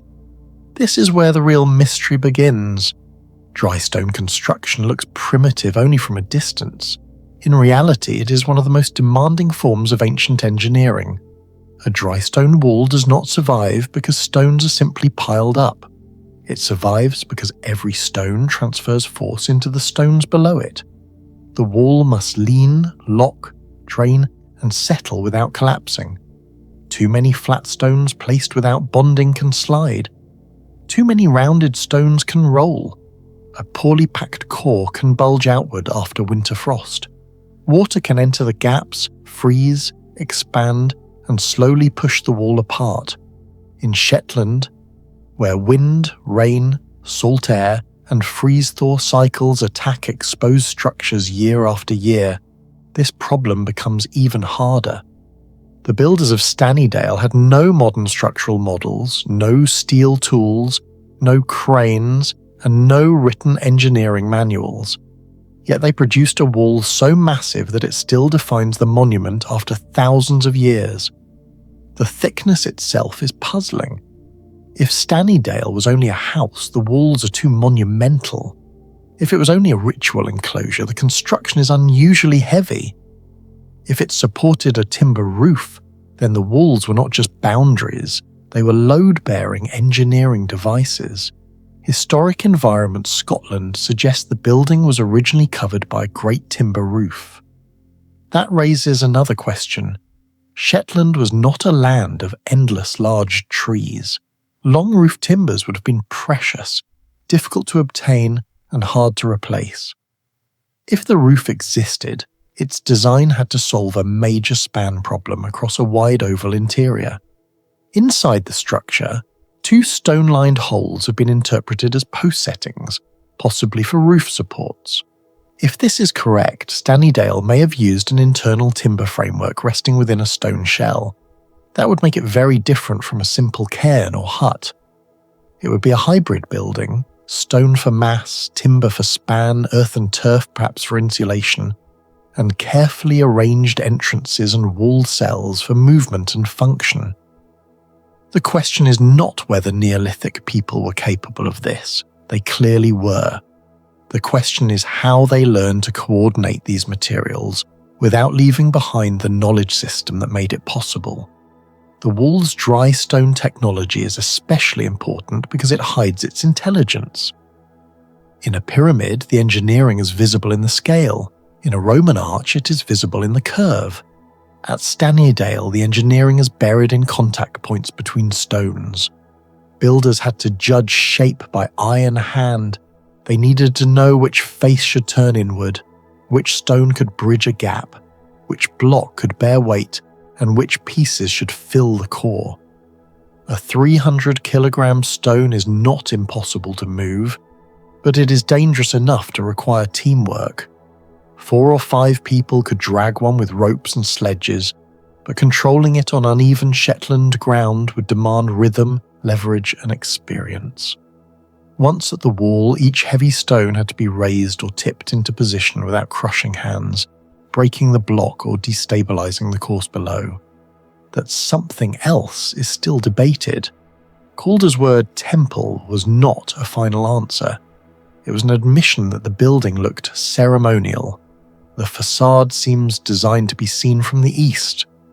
Archaeological discussion has also noted standing stones around the site, including stones forming an irregular arc south of the main structure and a pair of stones farther away that may align with the doorway. If these alignments were intentional, Stanniedale may have been part of a wider ritual landscape. But the evidence is not strong enough to reduce it to a simple astronomical machine. This is the danger with ancient monuments. When function is missing, imagination fills the gap. Stanniedale resists that. It gives enough evidence to suggest planning, but not enough to reveal the plan. The surrounding landscape deepens the puzzle. Nearby are prehistoric houses, field systems, cairns, and clearance mounds. These are signs of ordinary labour, farming, clearing stones, organising land, and living through seasons. Against this background, Stanniedale appears as a building that required extraordinary effort from an ordinary community. The people who built it were not detached priests living outside society. They were probably farmers, herders, stoneworkers, and families who understood the land intimately. That makes the monument more impressive. Its engineering came from a community that also had to survive in a difficult northern environment. One of the least understood aspects is the construction sequence. To build Stanniedale, the workers first had to choose the location. The ground had to be stable enough to carry huge stone walls. Then they had to gather boulders of different sizes and shapes, probably from the local landscape. The largest blocks had to be moved first or reserved for key positions. The wall line had to be laid out as an oval, not a random enclosure. The entrance facade had to be shaped with intention. The inner cells had to be integrated into the wall without weakening it. If a roof was added, post holes and wall heights had to coordinate with the timber frame. This means Stanniedale was not only a pile of stones, it was a project. That project required a kind of prehistoric engineering management. Someone had to know the final form before it existed. Someone had to decide where the entrance faced, how thick the wall should be, how the internal spaces would work, and how much labour the community could spare. In modern construction, these decisions are recorded in drawings, calculations, schedules, and measurements. At Stanniedale, they were likely stored in memory, tradition, and repeated practice. A builder may have known from experience that a wall of a certain thickness could support a roof. Another may have known how to read the ground. Another may have known how to move heavy stones without wasting labour. None of this survives as text. The monument is the only document. The roof question remains one of the most powerful mysteries. If Stanniedale was roofed, it would have created a huge covered interior unlike most known domestic buildings in Shetland. A timber roof of that size would have changed the acoustics, darkness, smell, and atmosphere of the space. Imagine entering through the concave facade into a dim oval chamber with thick stone walls blocking the wind and wooden posts rising inside. Such a place could host gatherings, rituals, feasts, decisions, or seasonal ceremonies. If it was not fully roofed, then the massive walls become even stranger, creating a monumental open-air space that still demanded enormous labour. Either possibility is unusual.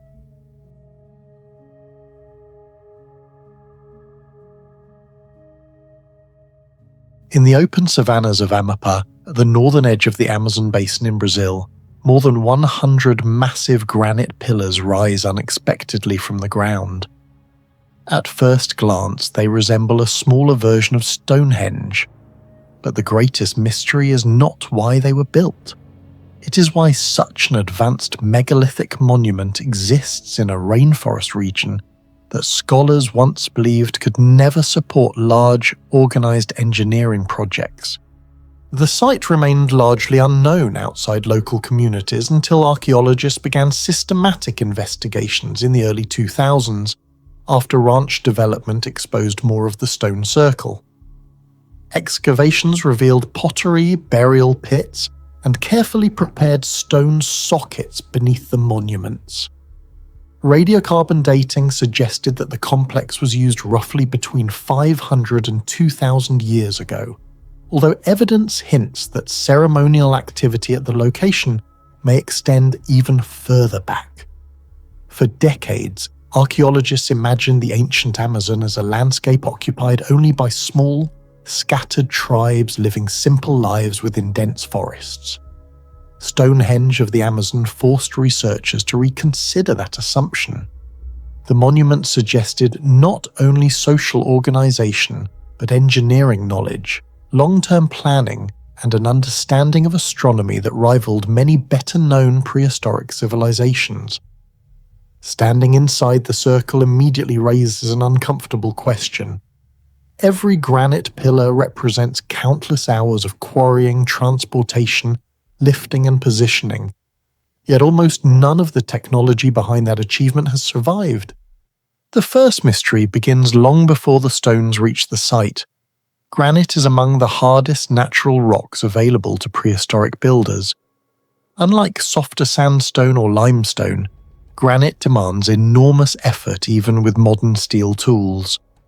Ancient builders possessed neither iron chisels nor wheeled transport, yet more than 100 granite monoliths, many standing between 2 and 4 meters tall and weighing several tons, were somehow assembled into a carefully organized ceremonial landscape. Curiously, suitable granite outcrops are not found immediately beside the monument. Whether the stones came from nearby exposures hidden beneath modern vegetation or were transported over greater distances remains uncertain. Either possibility presents extraordinary engineering problems. Moving multi-ton blocks across Amazonian terrain is dramatically different from transporting stone across open deserts or grasslands. Seasonal flooding transforms large portions of the landscape into mud. Rivers constantly shift their channels. Thick vegetation limits visibility and movement. Every additional kilometre would have multiplied the logistical challenge. Researchers have proposed that timber rollers, wooden sledges, earthen ramps, ropes made from plant fibres, and coordinated labour could explain the transport. Each idea works reasonably well in isolation. None has yet demonstrated a complete reconstruction under authentic Amazonian conditions.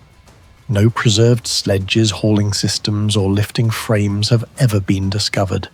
The technology may have been built almost entirely from wood, vines, and fibers that disappeared centuries ago in one of the world's fastest environments for organic decay. Even after arriving at the site, another engineering challenge remained. Each pillar had to be raised into a nearly vertical position without modern cranes. Excavations show that several stones were placed into carefully prepared foundation pits before being packed with surrounding soil.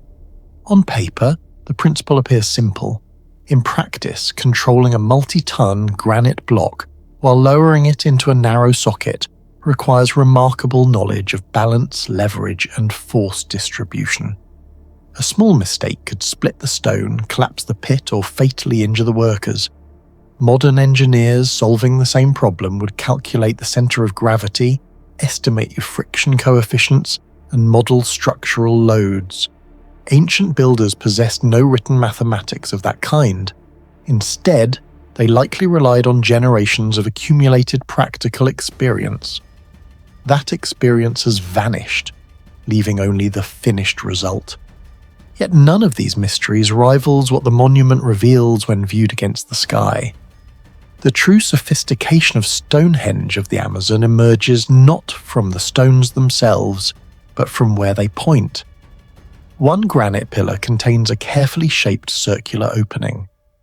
During the winter solstice, the rising sun shines directly through this aperture, producing an alignment that occurs only during a narrow seasonal window. Other stones appear to mark important solar positions associated with the annual movement of the sun along the horizon. This immediately transforms the monument from a collection of standing stones into an astronomical instrument. Creating such alignments is far more complicated than simply watching sunrise. The position of sunrise changes continuously throughout the year. Near the equator, these shifts are subtle compared with Northern Europe, making accurate observations even more demanding. Builders would have needed to observe the horizon over many annual cycles, recording where the sun appeared during different seasons before deciding exactly where each pillar should stand. Unlike modern astronomers, they possessed no telescopes, no precision clocks, no written ephemerides, and no mathematical coordinate systems. Their observatory consisted only of landscape, memory, and repeated observation. Even more remarkable is the local environment. The Amazon experiences extensive cloud cover, seasonal storms, heavy humidity, and atmospheric haze. Sunrise is frequently obscured. A single year of observations could easily contain significant gaps. Achieving reliable astronomical calibration under such conditions would likely require observations collected across many years, perhaps even multiple generations. This raises an extraordinary possibility. Perhaps the builders were not simply recording celestial events. They may have maintained an organized tradition of astronomical observation, passing measurements from one generation to another until sufficient confidence existed to permanently fix the stones. If true, the engineering challenge becomes as much intellectual as physical. The monument would represent accumulated scientific knowledge rather than isolated construction. Researchers continue debating exactly which alignments were intentional. Some correspond closely with solstitial sunrise, while others may reference lunar cycles or particular stars. Distinguishing deliberate design from coincidence remains difficult because prehistoric builders left no written explanation. Nevertheless, the repeated geometric relationships are difficult to dismiss entirely as random placement. Astronomy also introduces another unanswered question. Who maintained the calendar after construction? Stone monuments only function accurately if observers understand what they represent. Someone had to know which day mattered, where to stand, what to watch, and why the alignment was important. That knowledge may have been preserved orally for centuries before disappearing entirely after social collapse or cultural transformation. The geometry of the circle presents another puzzle. Although often compared with Stonehenge, the Amazon monument is not a perfect circle. Several researchers describe its layout as slightly irregular, perhaps intentionally so. Certain sectors contain denser concentrations of pillars, while others leave wider openings. Was this simply the consequence of difficult terrain? Or did the builders deliberately modify geometry to accommodate astronomical sightlines? Without surviving measuring tools, archaeologists must reconstruct prehistoric surveying methods indirectly. simple ropes can create surprisingly accurate circles. Wooden stakes allow repeated distance measurements. Shadow casting can establish north-south directions, yet no direct evidence confirms which techniques were actually used. Like many ancient monuments, the finished precision survives while the measuring system itself has disappeared. Beneath the surface lies another forgotten achievement. The Amazon is notorious for unstable soils. Seasonal rainfall softens the ground, promotes erosion, and gradually shifts foundations. Despite this, many granite pillars remained standing for centuries. Did builders deliberately select unusually stable ground? Did they compact soil in multiple layers? Did they reinforce foundations using timber frameworks that later decomposed? Excavations reveal prepared foundation pits, but not the complete engineering solution. Organic materials that could answer these questions would have decayed long ago, leaving only the stones balanced above them.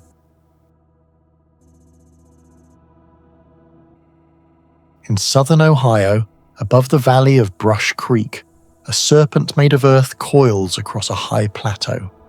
It is not carved in stone, it is not built from blocks. Yet after centuries of rain, erosion, farming, and forest growth, the Great Serpent Mound still keeps the shape of a creature more than 400 meters long. The site entered modern scholarship in the 19th century, when surveyors and antiquarians recorded the giant effigy near Peebles, Ohio. Later, Harvard archaeologist Frederick Ward Putnam helped preserve it after seeing how quickly ancient earthworks were being destroyed by ploughing and development. What survived was not just an ancient monument, but one of the strangest engineering puzzles in North America. At first, Serpent Mound seems simple, soil piled into the form of a snake. But the closer it is measured, the less simple it becomes. The effigy is about 411 meters long, or 1,348 feet. In some descriptions, it rises around 1 to 1.5 meters high and reaches several meters wide. Its tail curls in a tight spiral, its body bends in smooth waves, and its head points towards an oval form that has been interpreted as an egg, the sun, an eye, or a symbolic opening. The question is not only why ancient people built it. The deeper mystery is how they laid out such a huge figure with such control when they could not see it from above. This is the engineering problem at the heart of Serpent Mound. A person standing on the ground sees only a short section of the body at a time. The full serpent appears only from a high viewpoint in a modern aerial photograph or from today's observation tower. Yet the original builders had to make every curve fit into a coherent total design. A small error at the tail could distort the next bend. A few degrees of misalignment in one section could shift the head far from its intended position. Over more than 400 meters, mistakes should accumulate. Instead, the body flows across the ridge with a rhythm that looks planned, not accidental. Compared with stone monuments such as Stonehenge, Serpent Mound had an even harder visual problem. Stonehenge is built from upright blocks. Each stone can be checked from the center of the circle. The Great Pyramid of Giza could be surveyed from straight edges and cardinal directions. But Serpent Mound is a living line across uneven land. Its builders had to control curvature, width, orientation, and elevation at the same time. They had no drone, no total station, no laser scanner, and no written blueprint known to archaeology. The most likely tools were wooden stakes, cords, sightlines, repeated measurements, and memory. Yet the final result suggests a surveying system capable of translating an image in the mind into a landscape-scale design. One possible method is modular construction. The builders may have divided the serpent into short segments, marking each curve with stakes and measuring cords. If the body width was kept constant and the central line was plotted first, workers could build outward from a hidden geometric spine. A cord could create arcs, repeated step lengths could control spacing, Sighting poles could link one bend to the next. This would not require advanced machines, but it would require discipline, training, and a shared measurement tradition.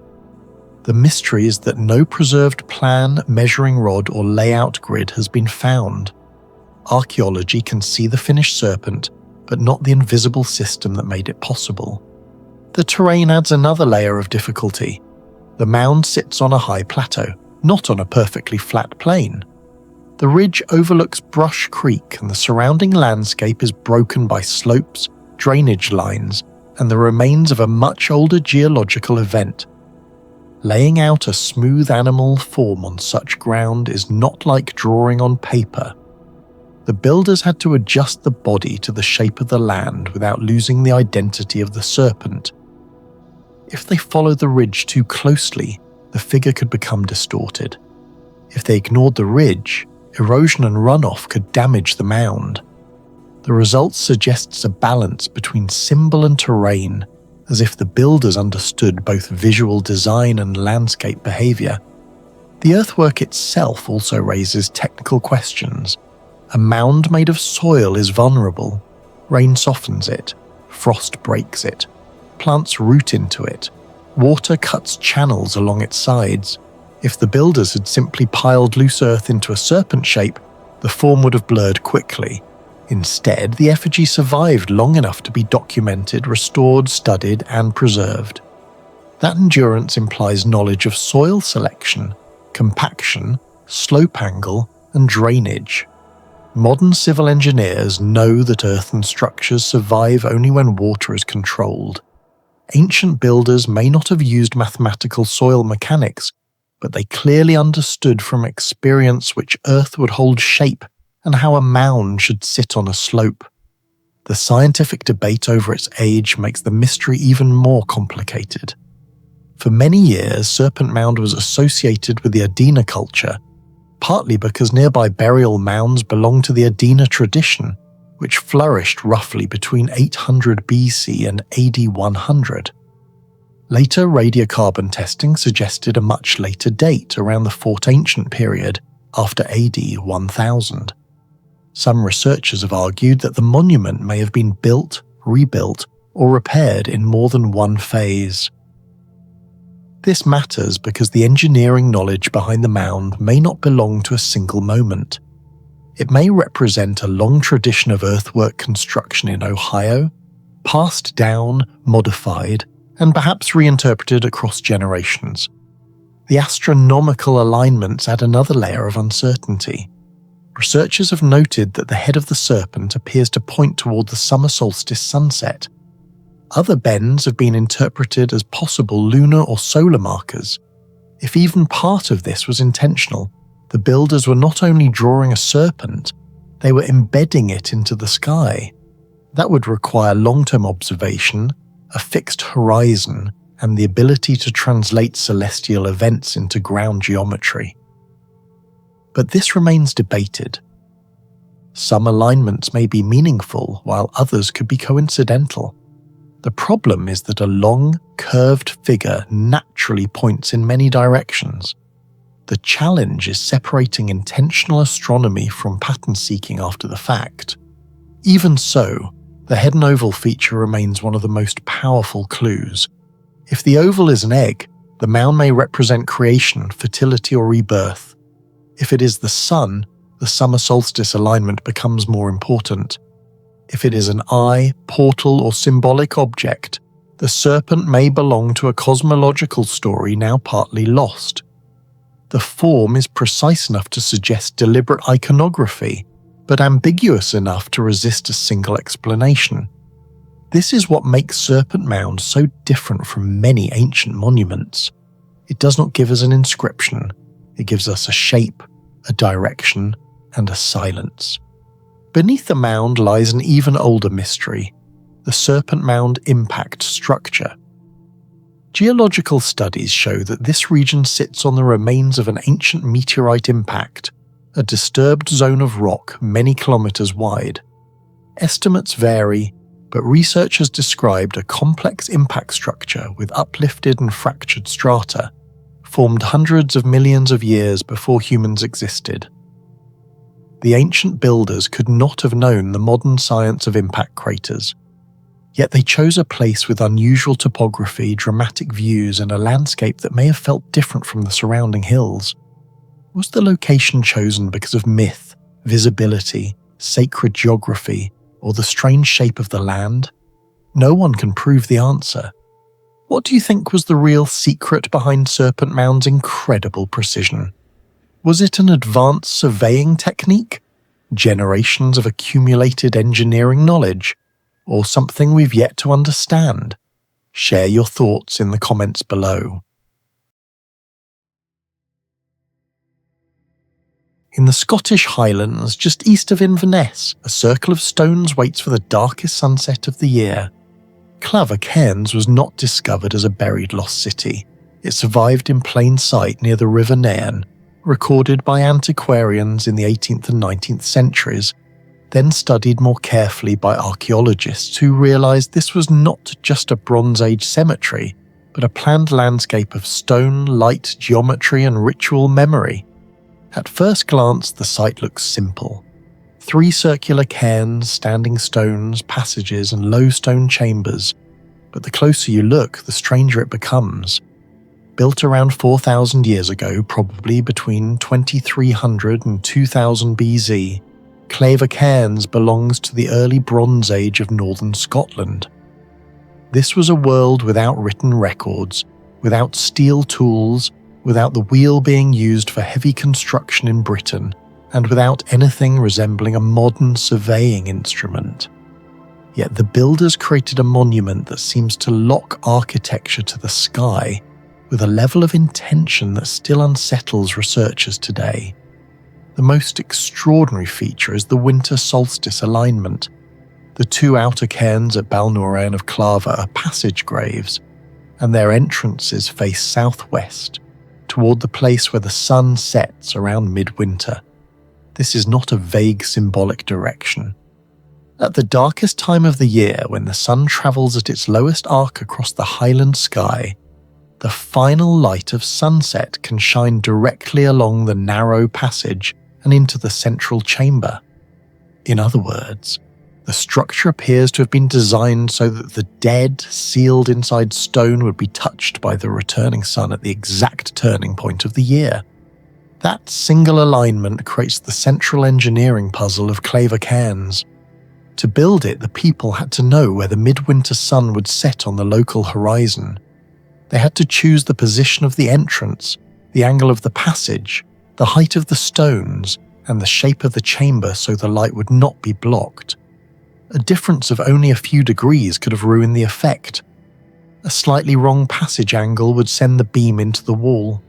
A slightly lower lintel or misplaced curbstone could cut off the light completely. This was not something a builder could correct easily after the cairn was finished, because each monument was made of heavy stones packed into a stable circular mass. Modern researchers often compare this with Newgrange in Ireland, where the winter solstice sunrise enters a roof box and lights the inner chamber, and with Maeshap in Orkney, where the midwinter sunset reaches deep into the tomb. But Clava Cairns is not just copying those monuments. Newgrange is larger and more dramatic, built around 3200 BC, more than 1,000 years earlier. Maeshowe is also older and architecturally more massive. Clava is smaller, but its precision is different. It uses a low highland horizon, southwest-facing passages, circular cairns, graded standing stones, and a cemetery layout that repeats the same solar logic more than once. The mystery is not whether the builders noticed the sun. The mystery is how they translated repeated sky observations into stone architecture with such confidence. To understand the difficulty, imagine standing in the same landscape 4,000 years ago. There is no compass. There is no map. There is no written calendar. The winter solstice itself is not a single visible object in the sky, but a slow annual pause when the sun's setting point reaches its furthest southern limit and then begins to move back. To identify that turning point, observers would need to watch the horizon day after day, probably year after year, They would need fixed markers, memory, tradition, and a shared system for passing knowledge across generations. The construction of Clava cairns may preserve the result of long-term astronomical observation, but the tools behind that observation have vanished. The passage was also a light machine. Its purpose was not only to point toward the sun, but to control light inside darkness. The builders shaped a narrow approach so that sunset could behave like a beam inside a stone tunnel.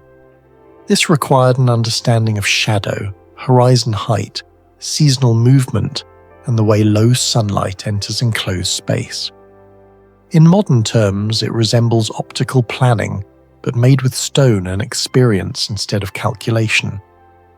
At Clava, architecture did not merely shelter the dead, it staged a rare solar event. The standing stones deepen the puzzle. Around the cairns, stone circles were arranged with clear differences in height. The tallest stones stand toward the southwest, close to the direction of the midwinter sunset, while smaller stones tend to appear toward the northeast. This height grading is too systematic to dismiss as accident. It suggests that the whole monument was designed as a visual and astronomical composition, not merely a burial mound surrounded by random boulders. The stones may have framed movement, guided sightlines, or emphasized the direction where the sun disappeared at the most important moment of the year. Even the colors of the stones seem to have been selected. Archaeological studies have noted that stones at Clava were not placed without pattern. Larger, redder stones are associated more strongly with the southwest, while smaller, lighter stones appear more toward the northeast. If this was deliberate, then the builders were not simply collecting whatever rocks were closest. They were choosing material by appearance, texture, and perhaps symbolic meaning. Red stone in the direction of the dying winter sun could have represented blood, fire, life, sunset, or rebirth. Lighter stones in the opposite direction may have created a contrast between darkness and return, death and renewal. No written explanation survives, but the pattern suggests a design language built into the monument itself. The geometry is just as important. Each cairn is circular, with a chamber at the center, curbs around the mound, and a surrounding stone circle. To build this, people had to establish a central point, maintain a radius, and keep the passage aligned while the cairn grew outward. A simple rope could create a circle, but using that method across a complex structure still requires planning. The central chamber, the entrance passage, the curb, the outer ring, and the standing stones had to work together. If the cairn was built layer by layer, the builders needed a way to preserve the intended axis during construction. That means Clava cairns was not only ritual architecture, it was practical geometry in stone. The engineering becomes even more impressive when the weight of the material is considered. Some of the standing stones weigh several tons. They were not shaped into perfect blocks like Egyptian limestone or Roman masonry. They were irregular natural stones, difficult to grip, drag, lift, and set upright. In a Bronze Age community with limited metal tools, transporting and positioning these stones would have required coordinated labor, wooden sledges or rollers, ropes, levers, prepared ground, and a strong knowledge of balance. Unlike Stonehenge, where the largest sarcens weigh around 25 tons and the blue stones travelled from Wales, Clava cairns does not overwhelm by mass. Its challenge is subtler. Many stones had to be placed in a planned relationship to the horizon, the cairns, and the direction of sunset. The cairns themselves were built using dry stone construction without mortar. This matters because the site has survived for roughly 4 millennia in a wet northern climate, through frost, rain, soil movement, vegetation, collapse, reuse, and human disturbance. Dry stone building depends on pressure, weight distribution, and the careful locking of stones. A poorly built cairn would slump. A badly supported passage would collapse. a weak chamber would fail under the pressure of the mound. The survival of clavacairns suggests that the builders understood structural stability at a level gained from long experience. There is also a strange contrast between burial and access. The two outer cairns have passages leading to central chambers, but the middle cairn is a ring cairn with no passage into a sealed burial chamber. It seems to have been designed differently, perhaps for ceremonies rather than repeated entry. This raises a difficult question. Was clavacairns built mainly for the dead or for the living who gathered around the dead at certain times of the year? If the solstice sunset entered the passage only briefly, then the most powerful moment may have belonged not to daily use, but to a rare ceremony when light, stone, ancestors and season converged.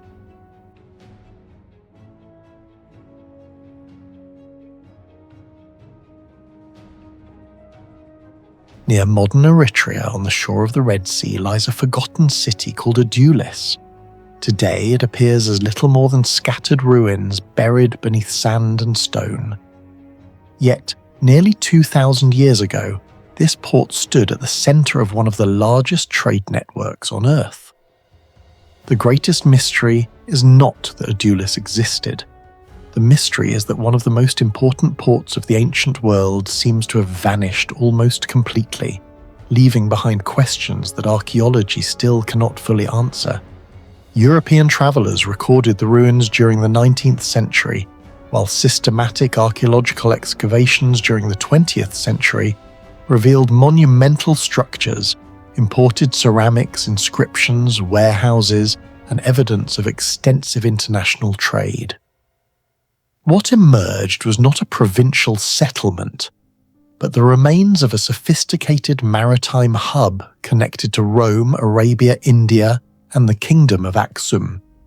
The most fascinating mystery surrounding Adulis is surprisingly simple. Where is the harbour? Ancient texts describe Adulis as one of the busiest ports in the Red Sea, and the first-century maritime guide known as the Periplus of the Erythraean Sea portrays it as a major commercial centre receiving ships from Egypt, Arabia, and India. Historical records indicate that ivory, rhinoceros horn, tortoiseshell, obsidian, gold, slaves, textiles, wine, olive oil, and manufactured goods all passed through the city. Yet, despite decades of archaeological investigation, researchers have never identified a harbour complex that matches the scale described by ancient sources, and this absence is difficult to explain.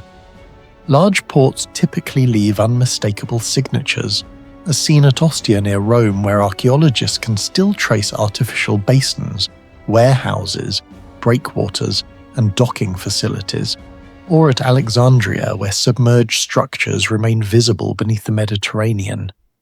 Even ancient harbours damaged by earthquakes often preserve recognisable remains, but Adulis does not.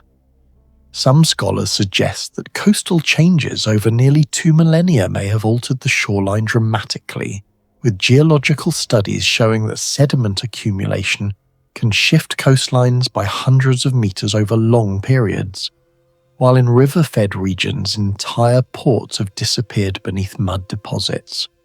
Others propose that tectonic activity, sea level fluctuations or erosion, may have buried or destroyed critical harbour infrastructure. The problem is that none of these explanations completely solves the puzzle, because if Adulis handled the volume of trade described by ancient writers, its maritime infrastructure should have been substantial, yet the physical evidence remains frustratingly limited. It is as if the most important component of the city simply vanished. The scale of Adulis becomes even more remarkable when viewed through the lens of geography, as the distance between Adulis and Alexandria exceeds 2,000 kilometers, and the distance to Western India is even greater. Yet despite these enormous separations, goods traveled between these regions with surprising regularity. Archaeologists have recovered Roman amphorae, Mediterranean glassware, South Arabian ceramics, Indian trade goods, and Aksumite artifacts from the site, with each object representing part of a logistical chain spanning thousands of kilometers. Modern shipping depends on satellites, digital navigation, weather forecasting, and detailed charts, but ancient sailors possessed none of these tools, and yet trade moved efficiently enough to support an international economy. Researchers know that Red Sea navigators exploited monsoon wind systems crossing the Arabian Sea, with seasonal winds allowing ships to travel between Arabia, East Africa, and India with far greater speed than previously believed, although understanding monsoons is only part of the equation. Captains still needed accurate navigation, knowledge of reefs, freshwater sources, coastal landmarks, seasonal hazards, and emergency anchorages, and the cumulative expertise required for such voyages may have represented one of the most sophisticated bodies of maritime knowledge in the ancient world. Unfortunately, almost none of this knowledge survives in written form. As the ships are gone, the manuals are gone, the navigators are gone, and only fragments of their network remain. Another puzzle concerns the technical organization required to keep a duelis functioning, because trade on the scale described by historical records cannot operate through improvisation alone. Every arriving vessel required cargo handling, storage, taxation, distribution, security, maintenance, and scheduling, and goods arriving from one continent needed to be transferred to merchants bound for another, implying a degree of administrative coordination that resembles later commercial centers. Yet the archaeological record contains surprisingly little documentation, and unlike Egypt, Rome, or Mesopotamia, Adulis has not yielded vast archives explaining how its economy functioned. Researchers can observe the results of a complex system without fully understanding the mechanisms behind it, making the situation resemble discovering a modern airport after all records have disappeared, where runways remain, buildings remain, infrastructure remains, but the operating manual is missing.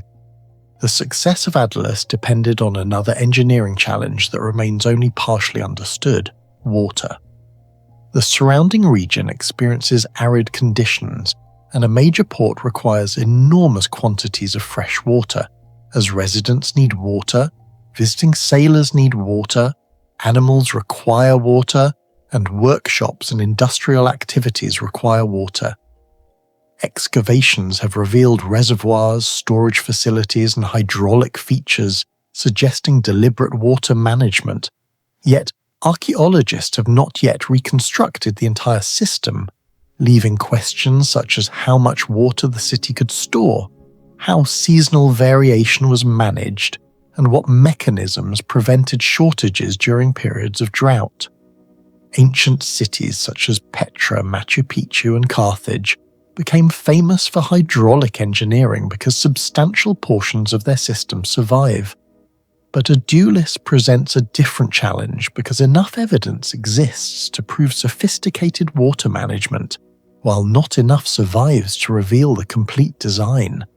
One of the strangest mysteries concerns shipbuilding itself, as a port of Adulis' importance should have required continuous vessel maintenance, given that ships operating in saltwater environments deteriorate rapidly, hulls need repairs, masts require replacement, and ropes wear out. Large-scale maritime commerce depends upon infrastructure, yet definitive shipyards remain elusive, and archaeologists have found evidence of trade but comparatively little evidence of the facilities needed to sustain that trade. This creates a paradox in which the commercial activity is visible while the supporting technology is largely invisible. Part of the explanation may be preservation bias, since wooden structures decay rapidly in coastal environments, and organic materials often disappear entirely after centuries of exposure. But nevertheless, the scarcity of direct evidence continues to surprise researchers. Comparison with other ancient centers highlights the uniqueness of Adulis. As Alexandria became famous for monumental harbor engineering and the lighthouse of Pharos, Ostia became known for its massive artificial basins serving Rome. The Nabatean city of Petra demonstrated extraordinary water management in an arid landscape, and the ports of the Indus and Persian Gulf reveal extensive maritime infrastructure. Adulis differs because much of its importance is known from its connections rather than its surviving monuments, and its influence appears larger than its archaeological footprint. This mismatch between historical significance and surviving evidence is one reason the site remains so intriguing, as the city seems to have played a critical role in global trade while leaving behind fewer answers than expected. The greatest mystery is not how Adulis functioned, but why it vanished. By the 7th century, shifting powers, trade routes and conflicts were reshaping the Red Sea region. While historians link its decline to these broader changes, no clear explanation exists.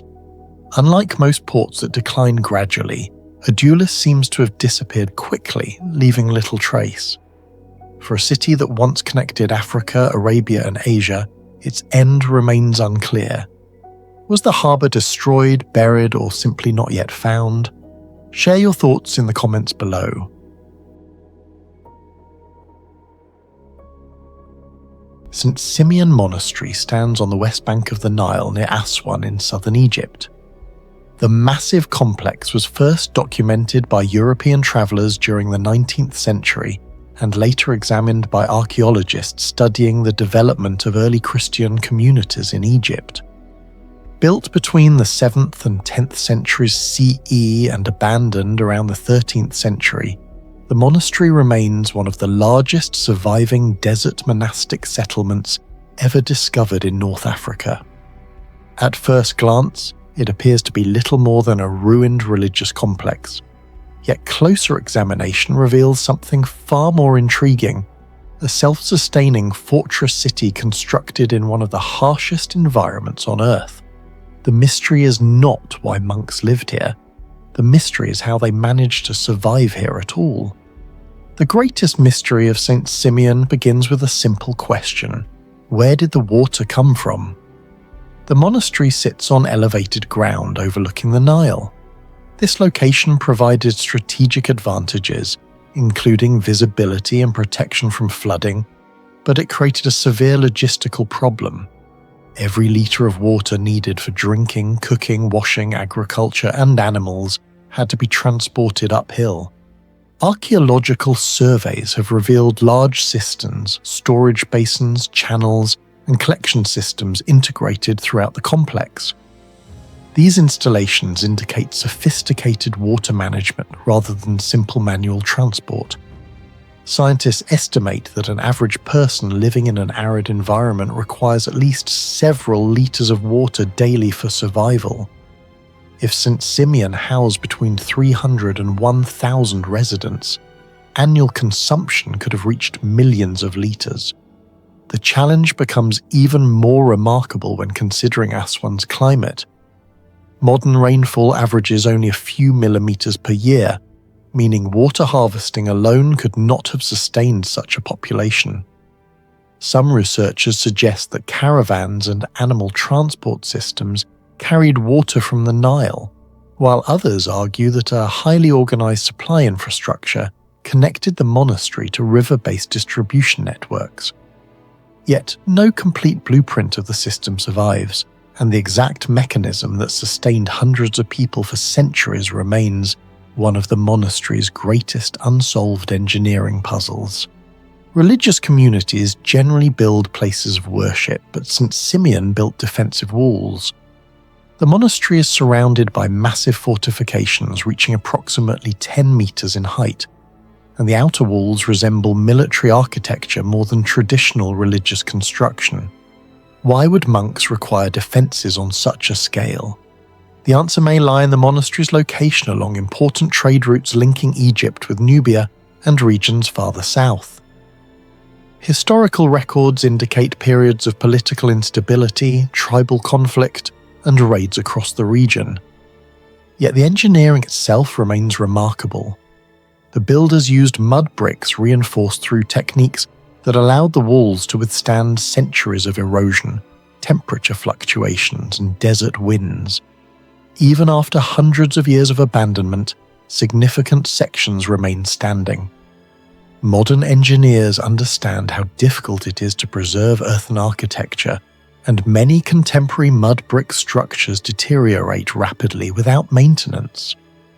St. Simeon's walls survived nearly a millennium, yet the exact construction methods, material mixtures, and maintenance procedures employed by the builders remain only partially understood.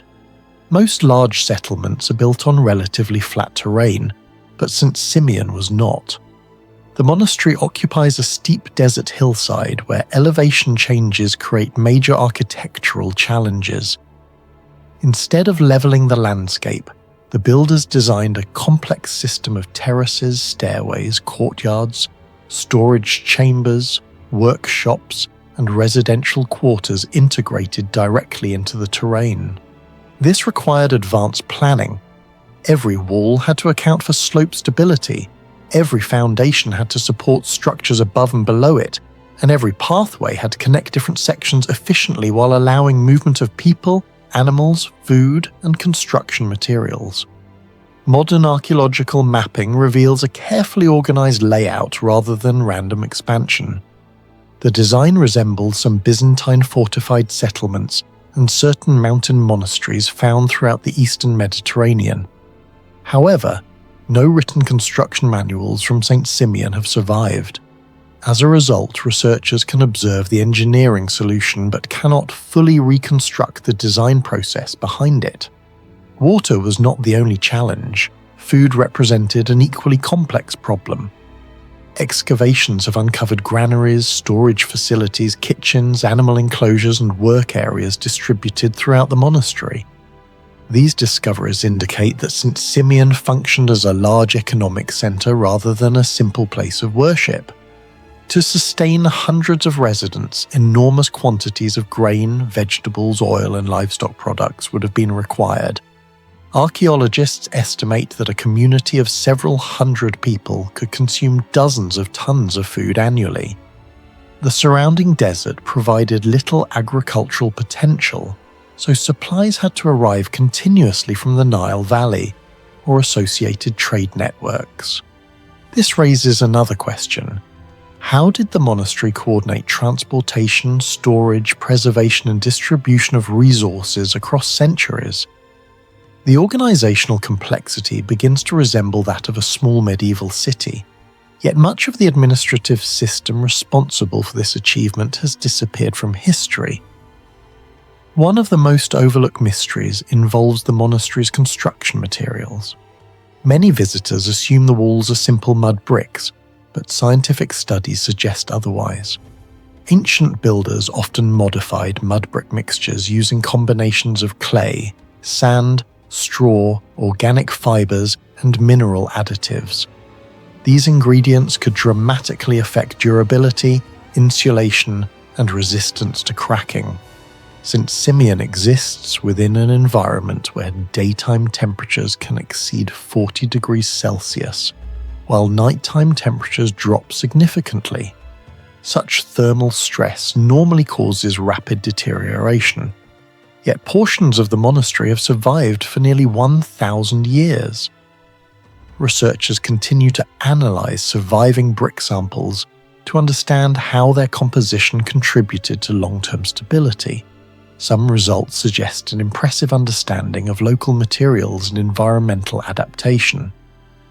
The builders may not have possessed modern chemistry, but they clearly understood practical material science. Exactly how much knowledge they possessed remains uncertain. For centuries, historians imagined desert monasteries as isolated communities, but St. Simeon tells a different story. Excavations have uncovered imported ceramics, foreign goods, and evidence of commercial interaction extending beyond the immediate region.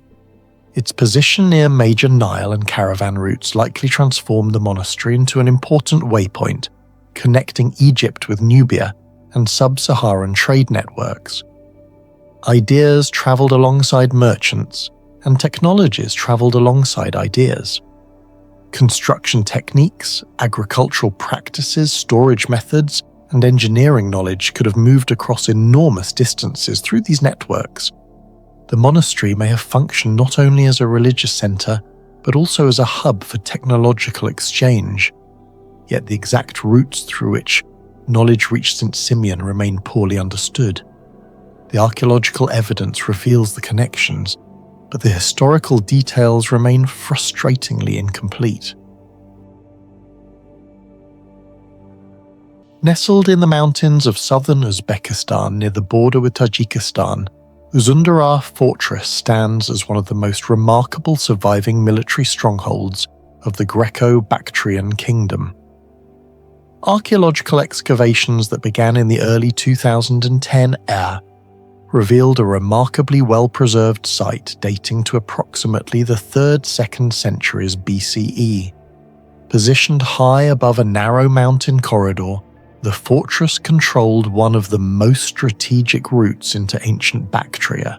Yet more than 2,000 years later, many of the engineering secrets behind its construction and operation remain unexplained. The first mystery begins with geography. Modern satellite analysis shows that Uzundara occupies an exceptionally advantageous location. The fortress overlooks a narrow mountain pass that naturally funnels movement through the region. Any army attempting to enter Bactria from the north would have been forced through this corridor, placing it directly under observation. What puzzles researchers is how ancient engineers identified such an ideal position without modern surveying equipment. Today, military planners use topographic mapping, aerial reconnaissance, satellite imagery, and computer simulations to evaluate defensive positions. Yet the builders of Uzundara possessed none of these technologies. Even so, they selected a location that military historians describe as remarkably efficient. The fortress commands extensive views across surrounding valleys while minimizing vulnerable approaches. Similar strategic positioning can be observed at Hellenistic fortifications in Afghanistan and parts of the former Seleucid Empire, but Uzundara stands out because of the complexity of its mountainous terrain. Some archaeologists believe generations of accumulated geographic knowledge may explain the choice, while others argue that Greek military surveyors developed practical methods capable of analyzing landscapes with surprising precision. Whatever the explanation, the decision demonstrates an understanding of terrain that rivals many later military systems. One of the most surprising discoveries concerns the scale of the defences. Excavations have revealed massive walls reinforced with numerous towers, carefully planned firing positions, and defensive arrangements capable of covering multiple attack routes simultaneously. Archaeologists have recovered thousands of arrowheads from the site, suggesting the fortress was heavily militarized. The mystery is that the defensive capacity appears unusually large for a remote frontier outpost. Military calculations indicate that a relatively modest garrison could effectively control the mountain pass, yet the fortress was built as though its designers expected sustained assaults by significant enemy forces. This naturally raises the question: who were these enemies? The Greco-Bactrian kingdom faced pressure from nomadic groups across Central Asia, including tribes originating from the Eurasian steppe. Historical records describe migrations and invasions occurring throughout the region during the centuries following Alexander the Great's campaigns. Some scholars suggest Uzundara may have formed part of a larger defensive system, protecting Bactria from these threats, while others believe the fortress defended economically important trade routes that connected Central Asia with emerging Silk Road networks. The true scale of the danger that inspired such extensive defences remains unknown. Perhaps the most fascinating engineering mystery concerns logistics. Military historians often emphasize that armies march on food, water, and supplies rather than weapons alone. Building a fortress is difficult, but keeping it operational for years is far more challenging. Uzundara stands hundreds of meters above surrounding valleys in rugged terrain, meaning every stone block, every weapon, every storage jar, and every food supply had to reach the site somehow. Excavations uncovered evidence of long-term occupation, including storage facilities, military equipment, and domestic artifacts. These findings indicate that soldiers lived and worked here continuously rather than occupying the fortress only during emergencies. This raises difficult questions about how much food was required annually, where water was obtained during dry seasons, and how construction materials were transported uphill. Modern military studies show that maintaining a mountain outpost often requires several times more logistical effort than supporting forces on flat terrain, and similar challenges confronted Roman garrisons in alpine regions centuries later. Yet the Greco-Bactrian kingdom managed to maintain Uzundara long before the development of many sophisticated logistical systems associated with Rome. The exact supply network remains largely invisible in the archaeological record. Uzundara lies more than 3,000 kilometers from Greece. Despite this enormous distance, many architectural features display unmistakable influences from Hellenistic military engineering traditions. The fortress demonstrates sophisticated planning, with towers positioned to maximize visibility and defensive coverage, wall segments exploiting natural rock formations, and defensive zones overlapping in ways that increased battlefield effectiveness. This raises a significant question. How did advanced engineering knowledge travel so far from the Mediterranean world? The campaigns of Alexander the Great spread Greek culture across vast territories, but maintaining technical expertise over such distances presented enormous challenges.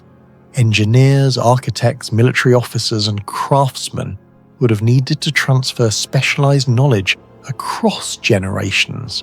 Some historians compare this process to the spread of Roman engineering throughout Europe centuries later, while others argue that local Central Asian traditions merged with imported Greek techniques, producing hybrid forms of military architecture unique to the region. Exactly how this knowledge was transmitted remains uncertain. No fortress operates in isolation.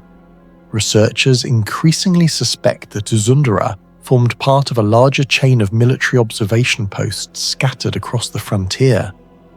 If correct, this network would have allowed warnings to travel rapidly across great distances. The concept is not unprecedented. The Romans later developed extensive signaling systems along their borders. Ancient China employed beacon towers capable of transmitting alerts across hundreds of kilometers, and similar systems existed in the Byzantine and Islamic worlds. However, evidence suggests Uzundara may represent an earlier example of such frontier communication. The fortress occupies a position with exceptional visibility, and several nearby elevated locations could potentially have functioned as relay stations. Yet major questions remain unanswered. What signals were used? Smoke, fire, or reflective surfaces? How quickly could information travel? Could an invasion be reported within hours rather than days? Until additional sites are excavated, the communication system remains largely hypothetical. The mountains surrounding Uzundara present environmental challenges beyond warfare. Strong winds, seasonal temperature fluctuations, erosion, and seismic activity all threaten long-term structures, yet significant portions of the fortress survived for more than 2 millennia.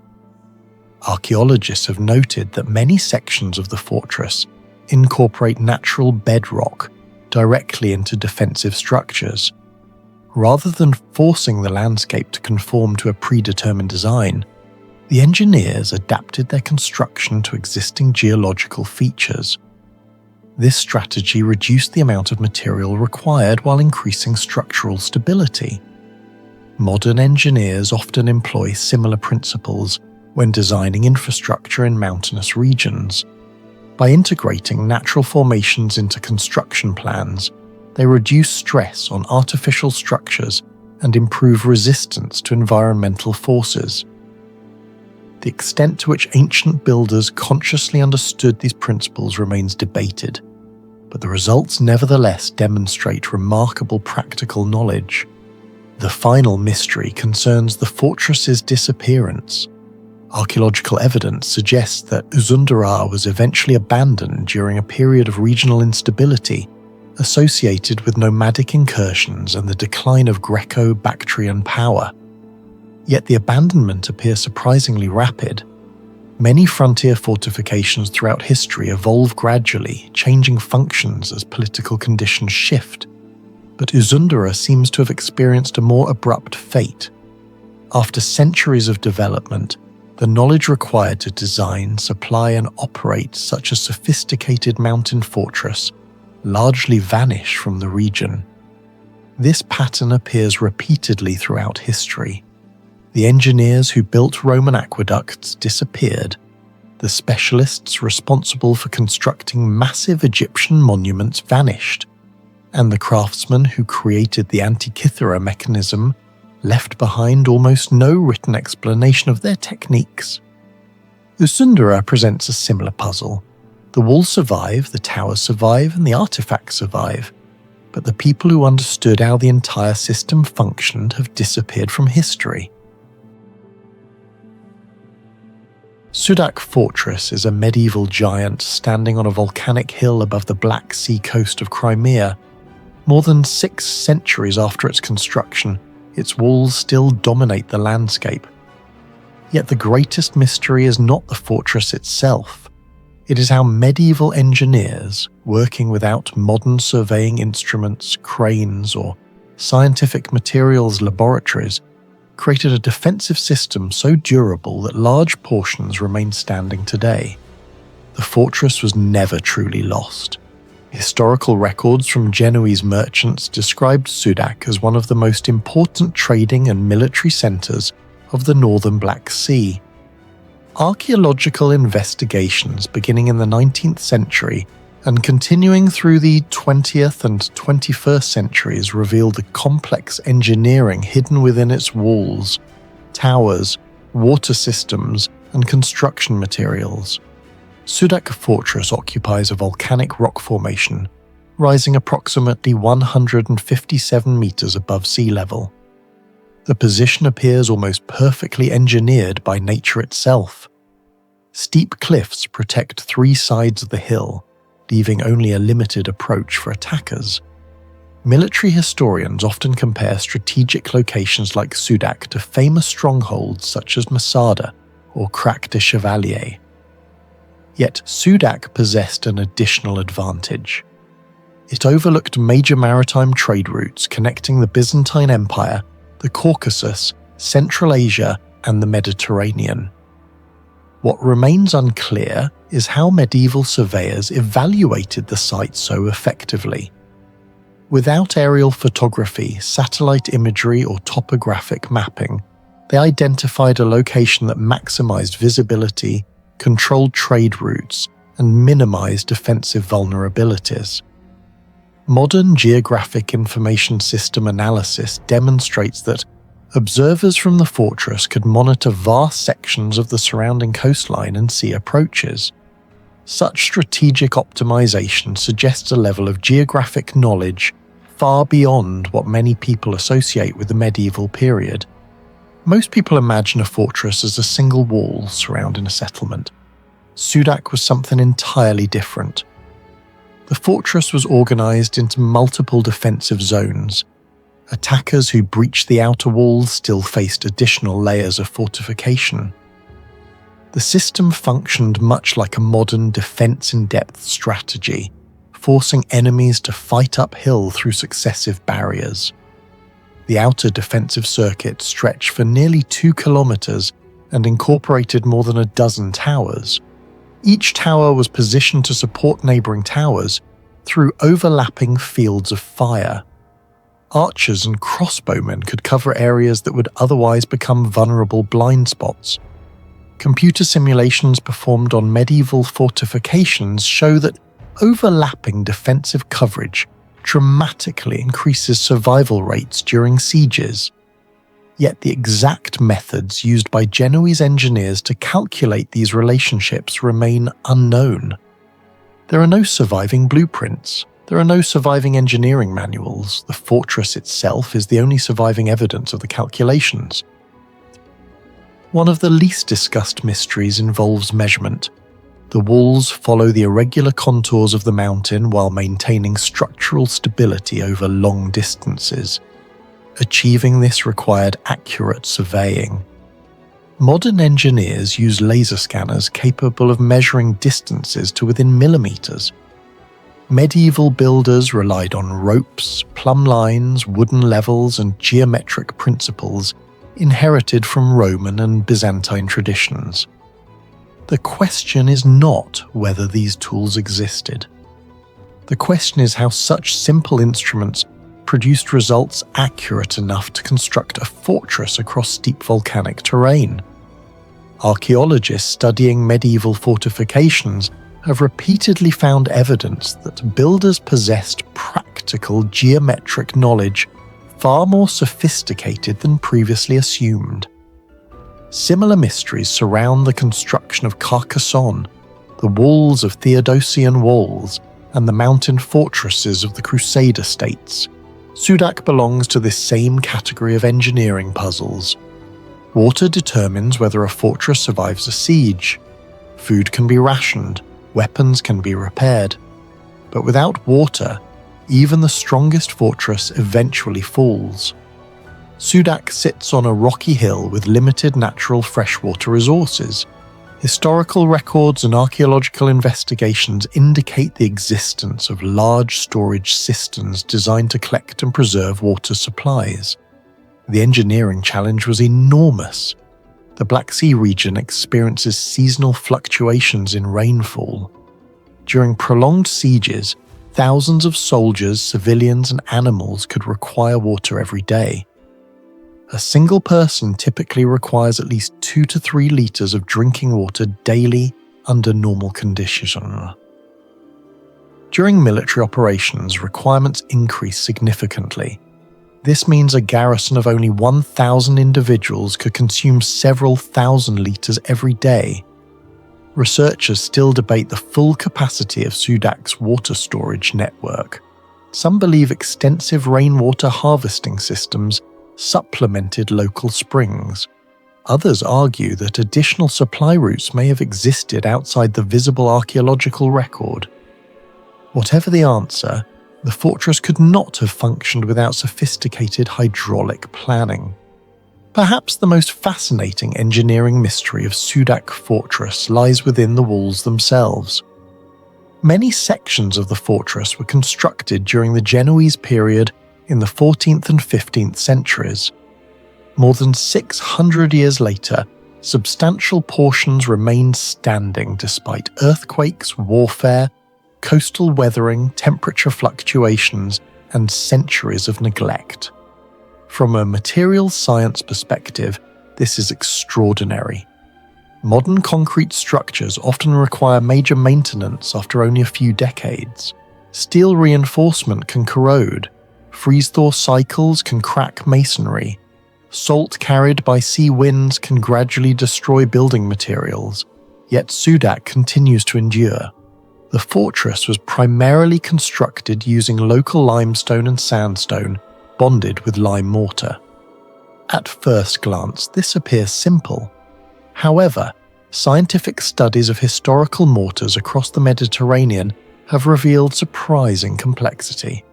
Many medieval builders mixed crushed ceramics, brick fragments, volcanic materials, and other additives into lime mortar. These ingredients could trigger chemical reactions similar to those found in Roman hydraulic concrete. Microscopic analysis of ancient mortars from Roman harbours has shown that certain mineral crystals continue strengthening structures centuries after construction. Researchers have discovered rare calcium aluminum silicate compounds that contribute to remarkable durability. Could similar processes have occurred within the walls of Sudak? Some material analyses suggest that medieval builders understood far more about mortar performance than written records indicate. The exact recipes, however, were rarely documented. Construction knowledge was often transmitted through apprenticeship rather than books. When master builders died, portions of their expertise disappeared with them. This pattern appears repeatedly throughout history. Roman concrete remains durable after nearly 2,000 years. The mortar used in parts of the Great Wall of China incorporated sticky rice compounds that improved strength. Medieval cathedral builders created structures that have survived for centuries despite constant environmental stress. Sudak Fortress may represent another example of lost materials technology. Scientists can analyze surviving samples, identify mineral compositions, and model chemical reactions. Yet, reconstructing the complete manufacturing process remains difficult because the human knowledge behind the materials has vanished. The walls still stand, the builders' methods remain partly hidden. Construction on Sudak's scale required an immense logistical operation. The fortress covers roughly 30 hectares and includes massive walls, towers, gates, defensive platforms, and internal structures. Every stone had to be quarried. Every stone had to be transported uphill. Every stone had to be positioned precisely. Today, cranes can lift dozens of tons with ease. Medieval builders relied on human labor, animal power, wooden scaffolding, pulleys, and lifting devices derived from ancient engineering traditions. Archaeologists estimate that large fortification projects often required hundreds or even thousands of workers operating over decades. Yet many questions remain unanswered. How was labor organized? How were materials supplied consistently?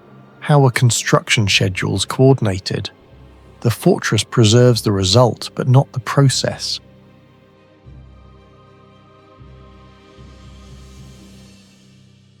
Horvat Ethri is an archaeological site located in the Judean foothills of central Israel, approximately 35 kilometers southwest of Jerusalem. The site was extensively excavated between 1999 and 2001 by archaeologists Boaz Zissou and Amir Ganor of the Israel Antiquities Authority. What appeared at first to be the remains of an ordinary rural settlement soon revealed something far more remarkable beneath the surface. An elaborate network of underground tunnels, water systems, storage chambers, and hidden passages carved directly into bedrock. The village flourished during the late Second Temple period and remained occupied until the Bar Kokhba revolt against Rome between 132 and 136 CE. Today, nearly 2,000 years later, Horvat Ethri continues to raise questions about the engineering capabilities of its builders. The most extraordinary feature of Horvat Ethri lies below ground. Archaeologists discovered a vast system of interconnected underground chambers carved into the limestone bedrock. Narrow tunnels linked storage rooms, cisterns, hiding complexes, and concealed exits. Some passages are so tight that modern researchers must crawl through them. The purpose of these tunnels is generally associated with the Bar Kokhba revolt. Jewish rebels throughout Judea created underground refuge systems to evade Roman forces. However, Horvat Ethri presents a deeper mystery. The complexity of the network suggests long-term planning rather than emergency construction. Excavations indicate that many tunnels were connected to private homes, allowing residents to disappear underground within seconds. Some chambers were hidden behind movable stones or concealed entrances that would have been nearly impossible for outsiders to detect. What puzzles researchers is the engineering involved. The builders excavated large volumes of rock while preserving the structural stability of buildings above. Modern mining engineers understand that underground excavation creates stress fractures that can lead to collapse if support systems are inadequate. Yet many of Horvat Etheri's chambers remained intact for nearly 2 millennia. How did ancient builders determine where to cut, how much rock to remove, and which sections could safely support the weight above? No written construction manuals have survived.